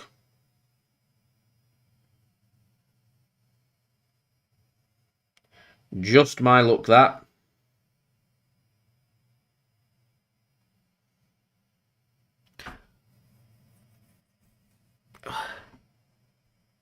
I think if you've got an active ticket for the Spurs game at home from last time, so I've got a ticket, that ticket will remain in use for that Spurs game. You're not getting a new ticket. You'll just use that old ticket.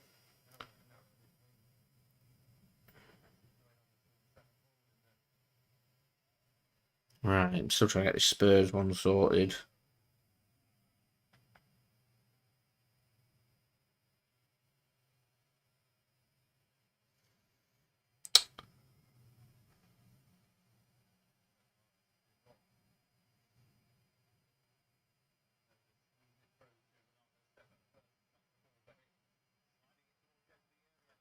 As Switzerland have another shot blocked well by... Switzerland are growing into this game, you know.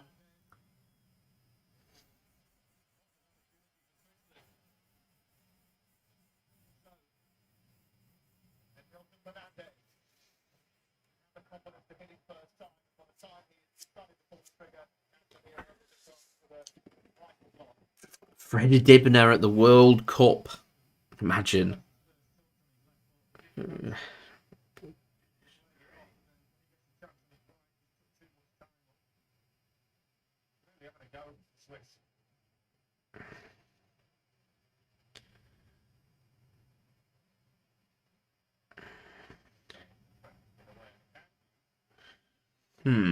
Can't seem to find the things for it.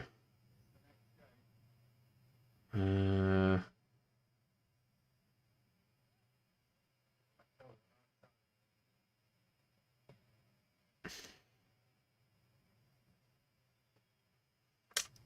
have to look on the computer. The computer will tell me the answer. I'll find out how much they were.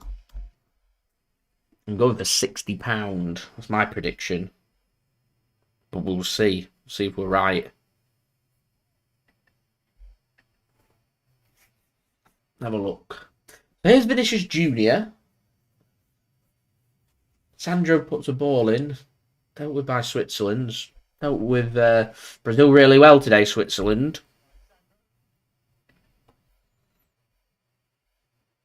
Right. Log in.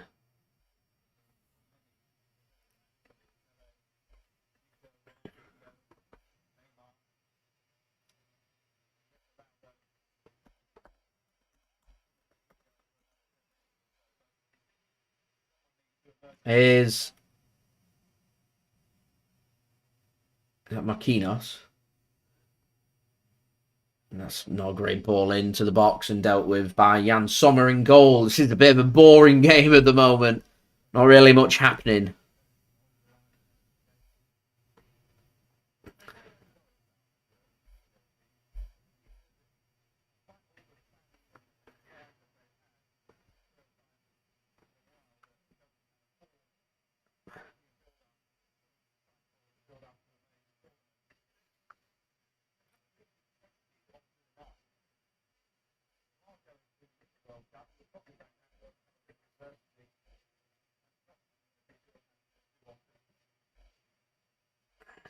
Right.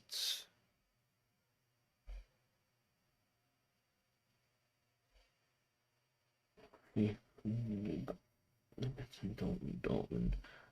Liverpool. Where's my Spurs tickets gone?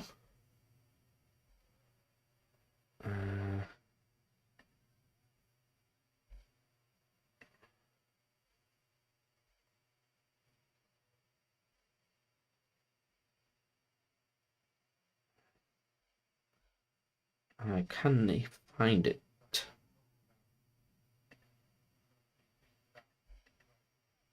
Where have the Spurs tickets gone? I did have them. It's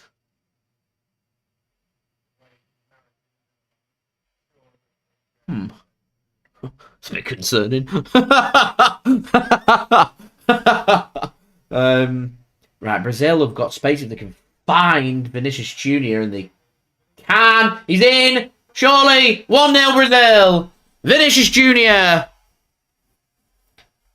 Brazil find that bit of quality and they find the breakthrough that should open up this game. And it's Brazil 1, Switzerland 0, and it's Vinicus Junior with the goal.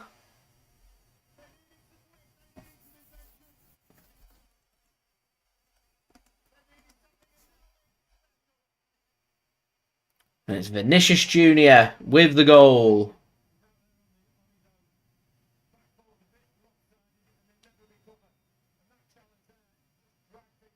Is he onside? Yeah, I think he is.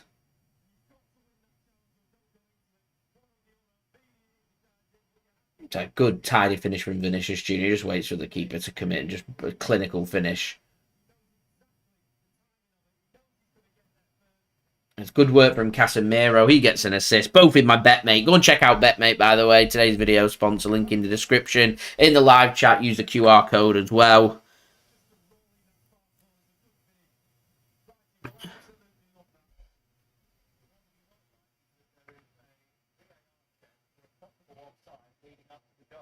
There's a VAR check. For God's sake.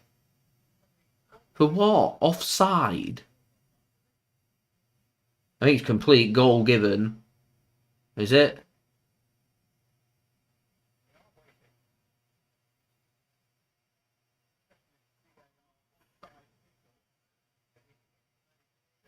We're waiting.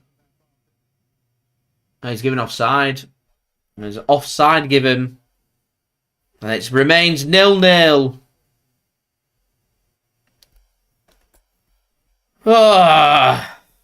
Just what the game needed. A goal. And they chalk it off. Who was offside? Richarlison. And Switzerland given a big reprieve. And the cross comes in from Switzerland too close and up straight into the hands of Allison. All the offside flag is up.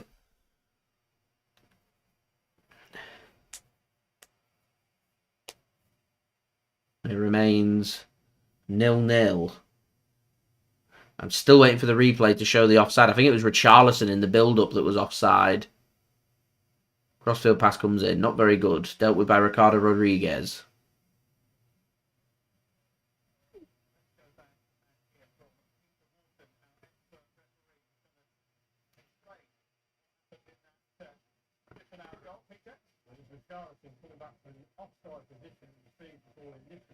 That's good pressing from Brazil. Nearly fell kindly, but Switzerland can come away with it. Yeah, I think it's Richarlison. I'm just waiting for a replay just to show it. Not been brilliant this World Cup for showing replays either. It was so around. It's not been a very good World Cup, has it? I normally very much enjoy World Cups, but this has been just a bit naff. Really? Being a bit naff.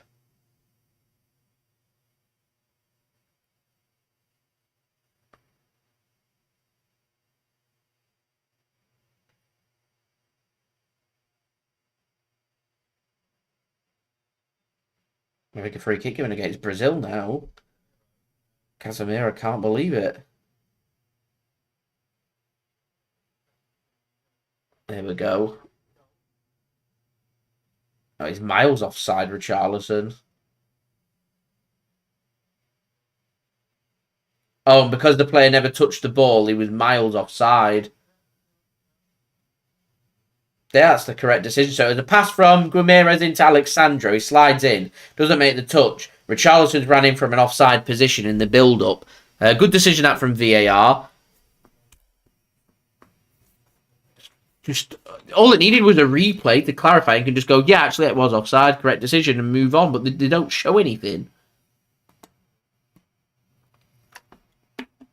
Here's Vinicus Junior. Takes on Manuel Akanji, and Akanji gives a shove and he's penalised for it. Can't believe it, Akanji. It was done for pace then.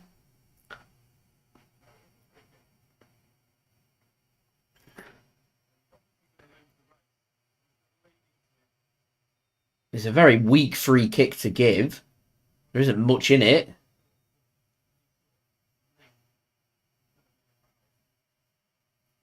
A very weak free kick. Akanji can't believe it. And Vinicus Junior did him for pace.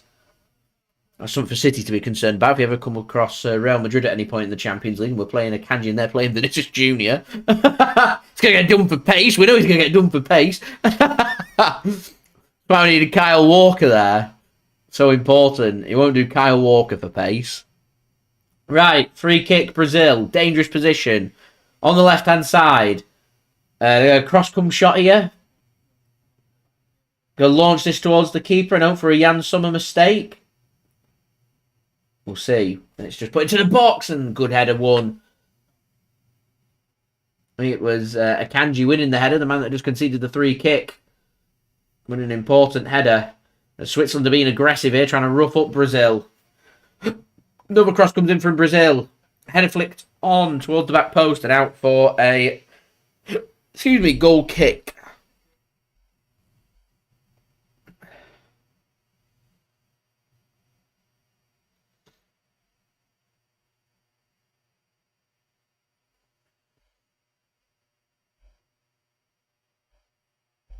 And Brazil are back in again, and Kanji can get that one clear for Switzerland. Another ball gets squared across and dealt with by Switzerland.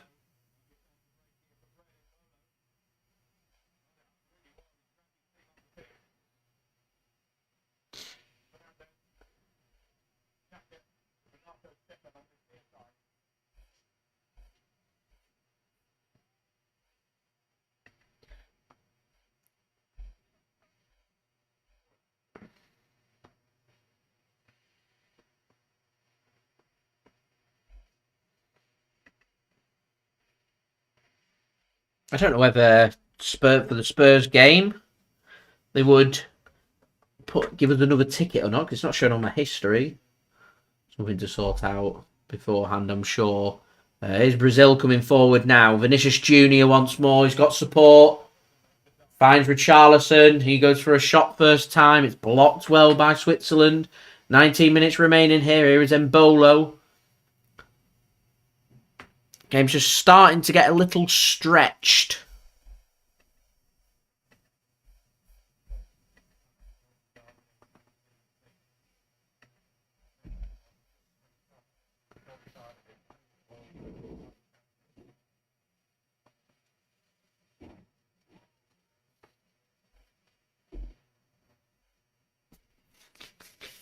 Here's Marquinhos. Good work. Really good work from Brazil. Patience is what they're hoping for. The gaps are starting to appear. Maybe there's some tired legs out there, perhaps.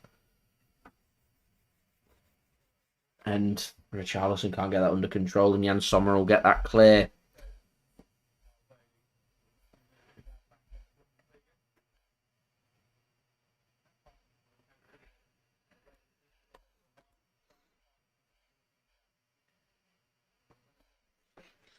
And look how Man City are selling against Liverpool, because Liverpool, of course, going in the South Stand Tier 3, and it's drilled across by Brazil, and Man City have already sold out South Stand Level 1, East Stands Level 1 sold out, Colin Bell Stand Level 1 sold out, looking good for the sales on the second tier of the Eastern Colin Bell Stand as well. There's not that many seats remaining, and just dotted around. Surely they're lowering the sales criteria pretty soon though, because there's still quite a few seats remaining up in third tier of the East Stand and the Colin Bell Stand. I imagine the sales in the family stand haven't been exactly rapid either. Not doing too bad in the family stand, but still a fair few seats left, so I imagine that'll probably come down on the criteria. Let's have a look what the criteria that City Liverpool game is on.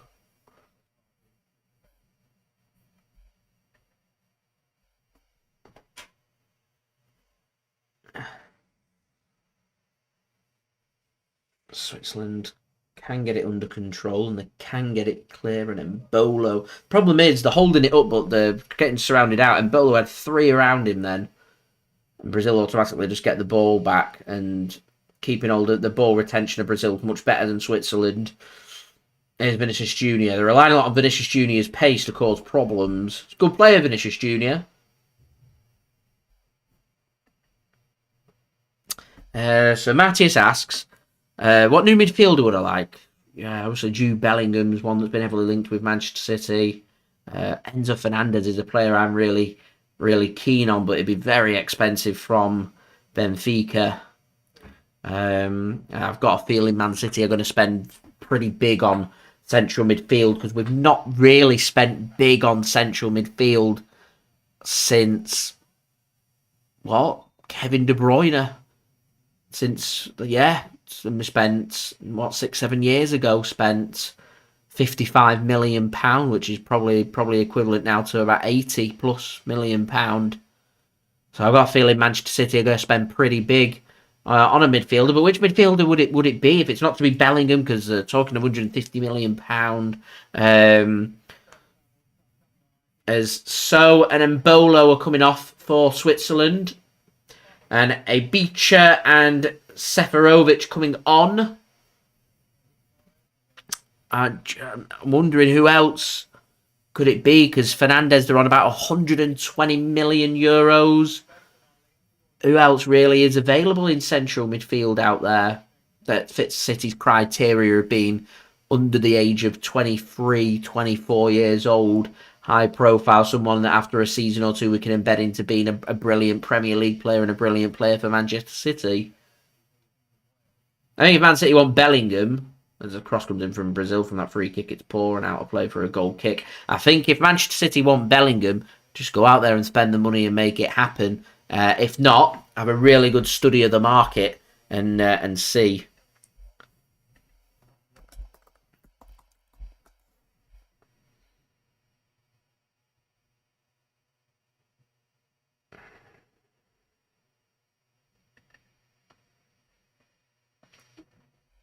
Right. City Spurs was £60. Have I still got the ticket? I don't think they ever sent me the ticket.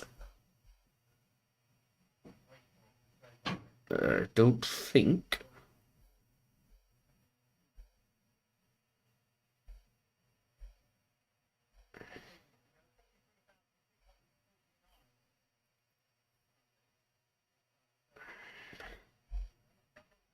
I don't recall Man City sending me the ticket. Let's have a look.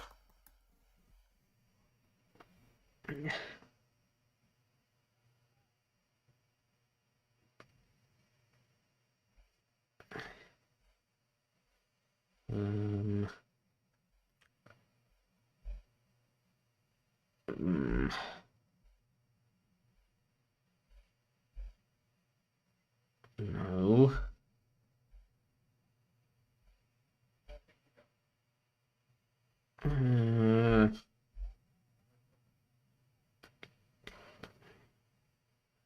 No, not that one. Nope. Not that one. Or that one. Did they ever send me a ticket? I'm not sure they did.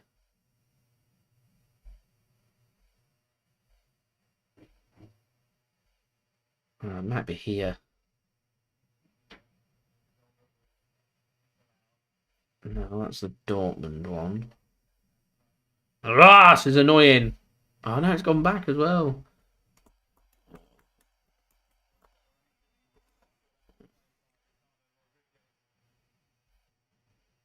Right.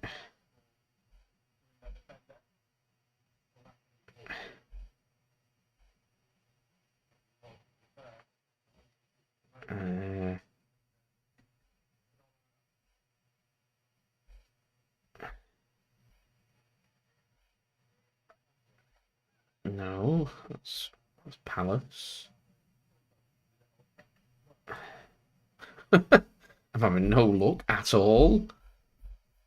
No luck, ladies and gentlemen. No luck.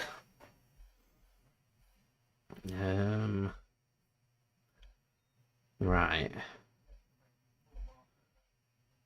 Information. Well, as free kick comes in, it's collected by Sommer.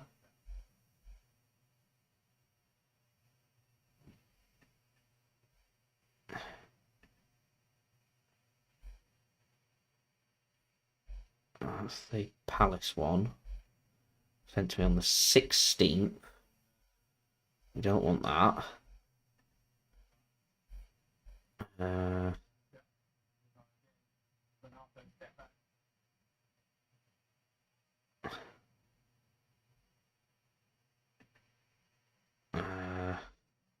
Yeah, Spurs one.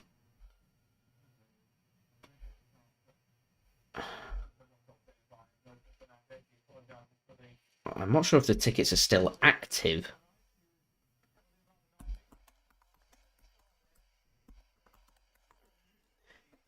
Let me Google.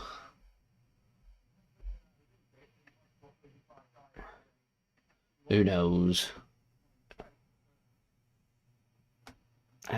Ambler, thanks very much for tuning in. Says, do I rate Man City's under-19s winger, Anid Dil... I'm not reading it. Nearly got me. Nearly.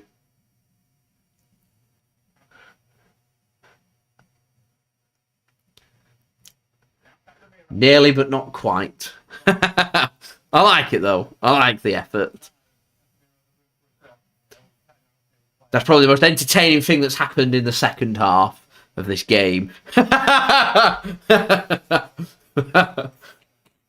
Earned a sub. Thanks, Ambler. Appreciate it.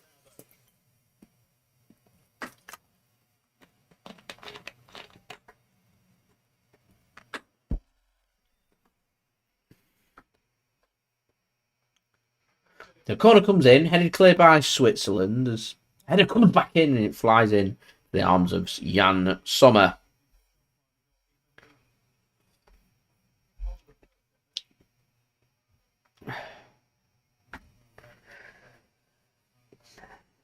I'm trying to find the ticket article.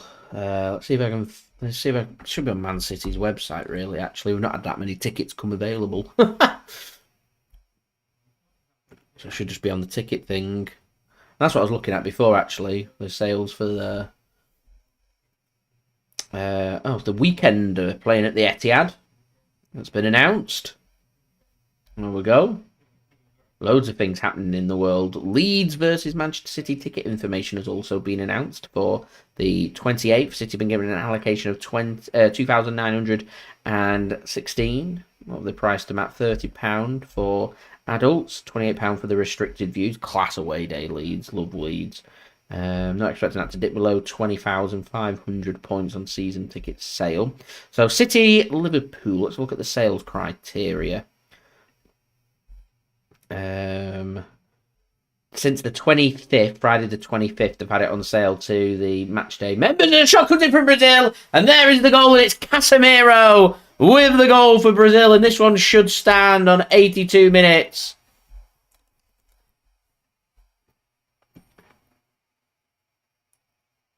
And finally, Brazil get the breakthrough.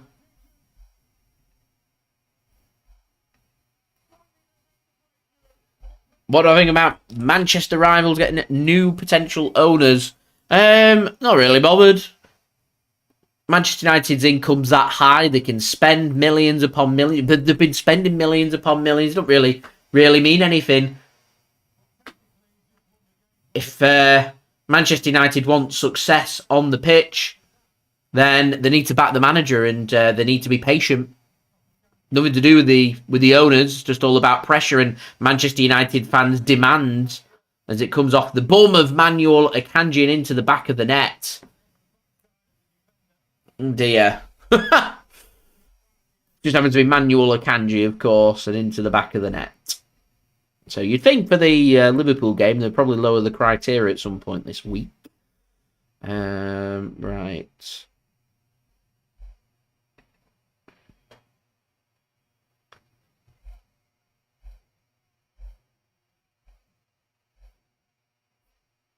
I can't find anything on Spurs, and we'll put it in the game. Man City, Spurs, ticket.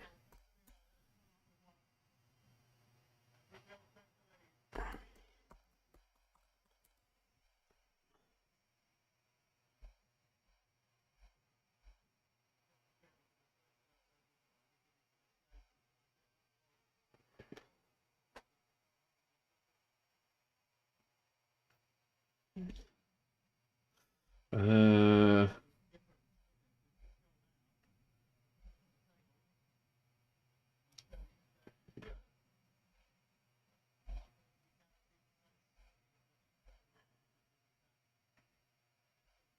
let's take it. Information.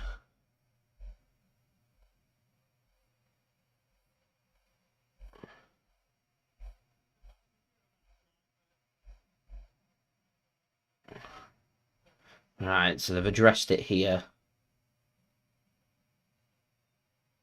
So it says mobile season ticket and match tickets will automatically update ahead of the rescheduled match. So I imagine we'll just have to wait. I'll wait till like a week before and contact them if I can't get them and get them sent out. Is what we'll do. Of course they will. Rangers have announced Michael Beale, QPR manager, as their new manager. What does that mean for my bet mates? Link in the description. Also in the live chat. I'm going to go and check out BetMate. I'm up to 99. Casemiro on to 11 points. Not been great.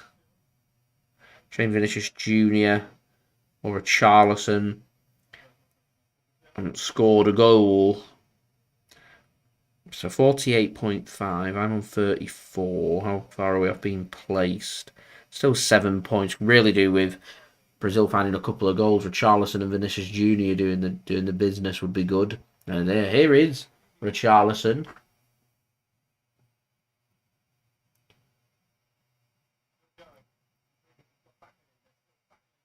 That's well worked from Switzerland. Not been doing very well at my bet mate at the mo.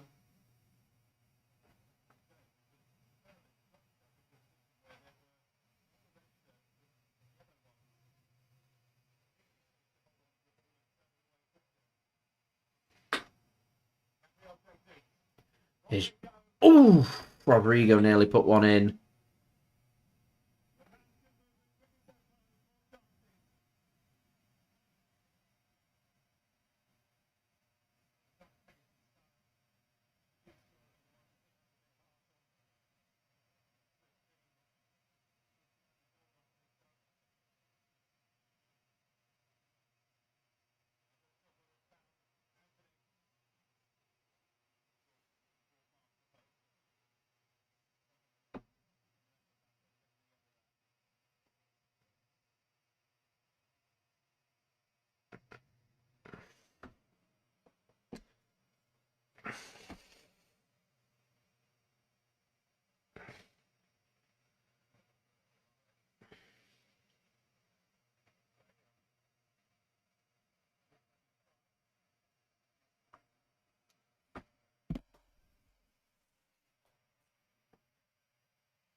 So a free kick here. Brazil are on top here now.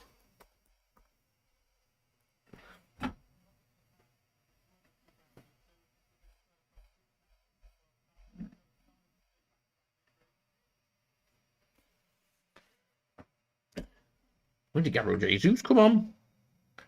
Who did he come on for? These are the questions.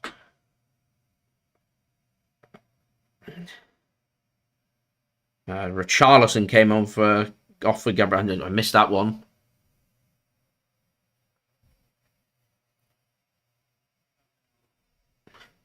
Which is a bit disappointing, but there we go.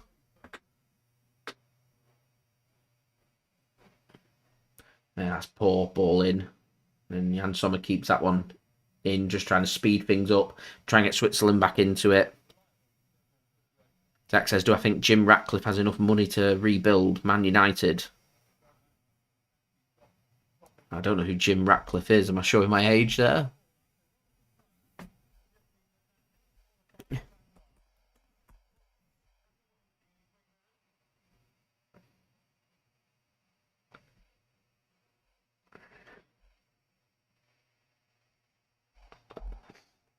I just Googled him. I've never heard of him. I've never heard of him before. I don't. Is he interested in buying Manchester United? I mean, Manchester United it makes enough money. It doesn't need anybody to invest any kind of money in it. Man United don't need.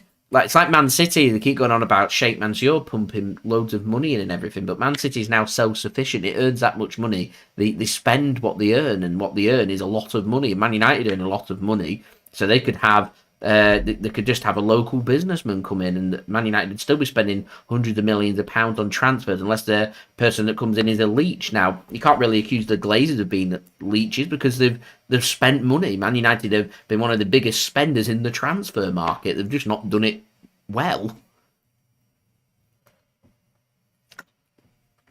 Fans obviously don't like them, so they're going to leave. If anything, Man United's sales of the Norwich scarf will be down from the decisions of the Glazers wanting to leave. But other than that, Man United doesn't need serious investment. They're not a team that are on a real bad decline, that are earning no money, that need money pumping into them. They're already getting that.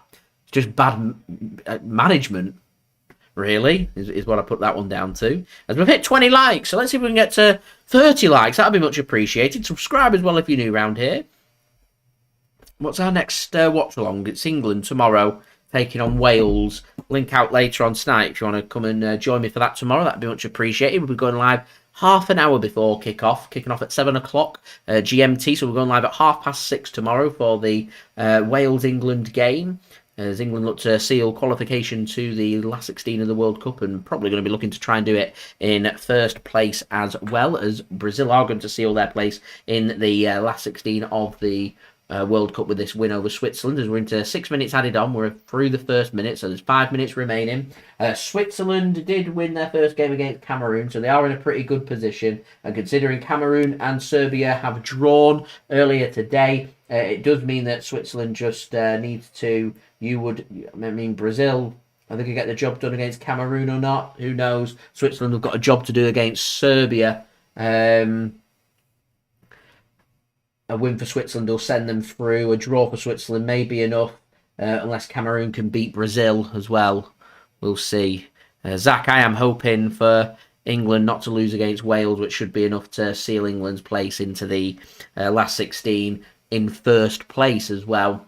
As the only team that can catch England, should England draw, would be the Iran win. England draw, Iran would overtake England against the USA. A USA win tomorrow and an England draw, depending on because the USA are currently on.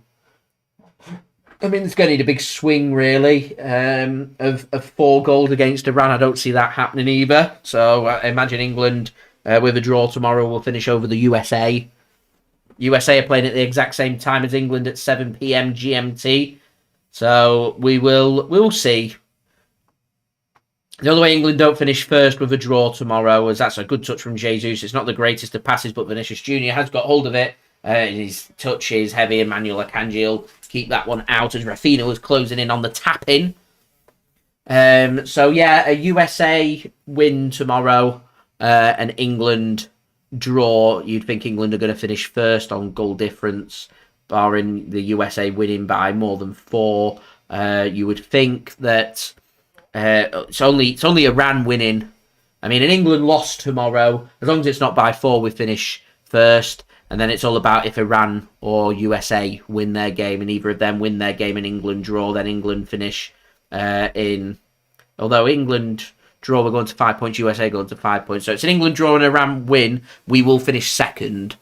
An England loss and Iran win, we finish second. And an England loss and a USA win, we finish second. Basically, what it means, win England as, good block by Akanji, and how has Raphina not found the back of the net there? Or is it Rodrygo, sorry? How has he not found the back of the net? Who knows? Who knows? How have Brazil only won this by 1? They should have won this by at least 2. Probably should have been 3-0, but they haven't. Gareth Bale's been speaking, said we've done our homework and lead by example in tomorrow's game against England. We'll see what they do. I think if England can find the first goal in that game, that'll be Wales done and dusted. And out they go. Hopefully England will turn up and do a job. I want England to finish first. But we'll see how I think England just wait to see how the Netherlands get on. They don't want to play Netherlands. As here's Vinicus Junior now. Oh, nearly. Akanji started to play well. It's come a bit of a rock at the back since the ball hit his bum and went into the back of the net from the shot from Casemiro before. Here is Vinicus Junior into the penalty area. Up against Akanji. Gets it across. Cleared by Switzerland. Switzerland need hold of the ball.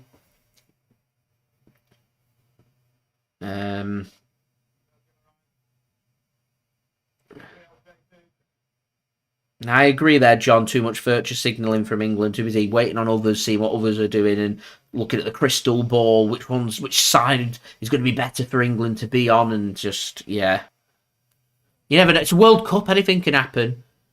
Go out there, win your game, top the group.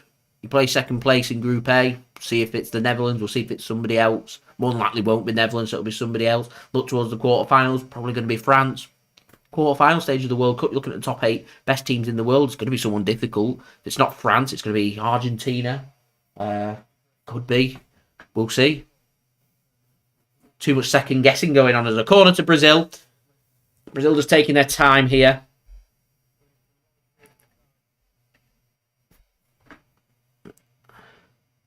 Here's Gabriel Jesus.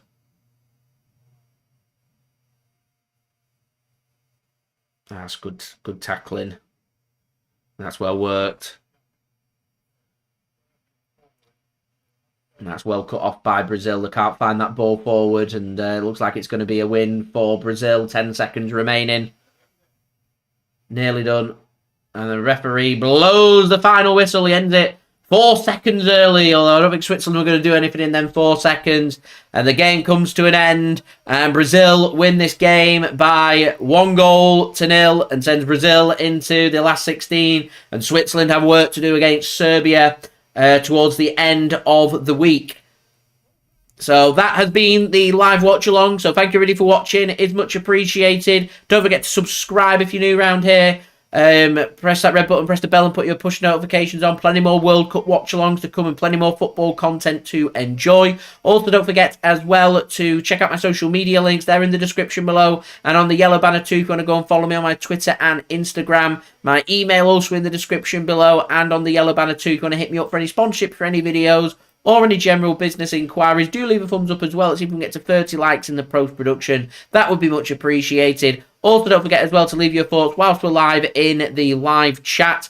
Zach has said, if Southgate gets sacked, who's the right man to replace him? Right now, I'd like to see Thomas Tuchel if Southgate is to be sacked and removed. Someone tactically better, knows how to win competitions and knockout games. Thomas Tuchel would be my pick. If you're going for an English manager, Graham Potter's already gone to Chelsea. He's not going to leave. Eddie Howe's doing a very good job at Newcastle. Why would you leave? There's not that many options. So if we had to go down the route of a non-English manager, I'd go for Thomas Tuchel would be my pick.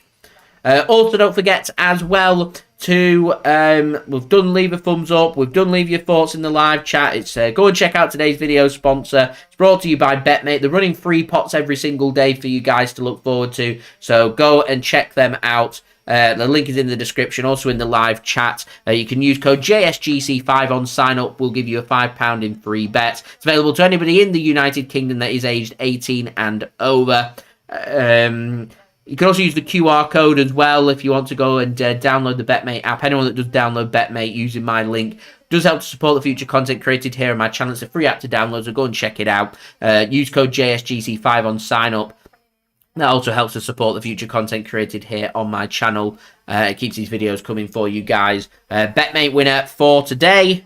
We'll give a shout out to today's BetMate winner. Have I managed to finish in the top 100? I have. I finished 89th. Not the best of positions. We'll see if we're any better for the England one tomorrow. Today's winner, winning the grand total of £114.30, winning by 2 points, is No IKEA. I like that. Their team for today, Captain Yann Sommer getting 10 points, Alex Sandro getting 9 points, Eder Militao getting 6 points, Lucas Paqueta getting 1 point, Vice-Captain Casemiro getting 18 points, 6 points for Rodrygo, and 3 points for Raphina.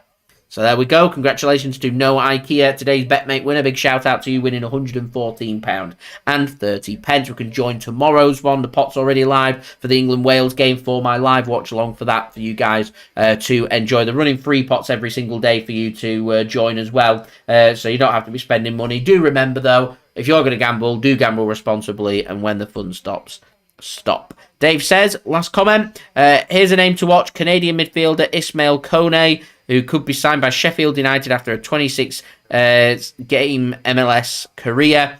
He's 6'2" and born in the Ivory Coast. There you go. Learning things on the job all the time. Thank you everyone for watching. Thank you everybody for tuning in. Thank you everyone for leaving a thumbs up. Anyone that has downloaded BetMate and checked that out. And thanks to everybody for interacting with me. It is much appreciated. Thank you for the donations, those that have left donations as well. Much appreciated, and I'll see you all again tomorrow. So I've been JSGC. Thank you everyone for watching. I hope everyone is safe and well. Juliet, see you later. Peace. Ciao for now.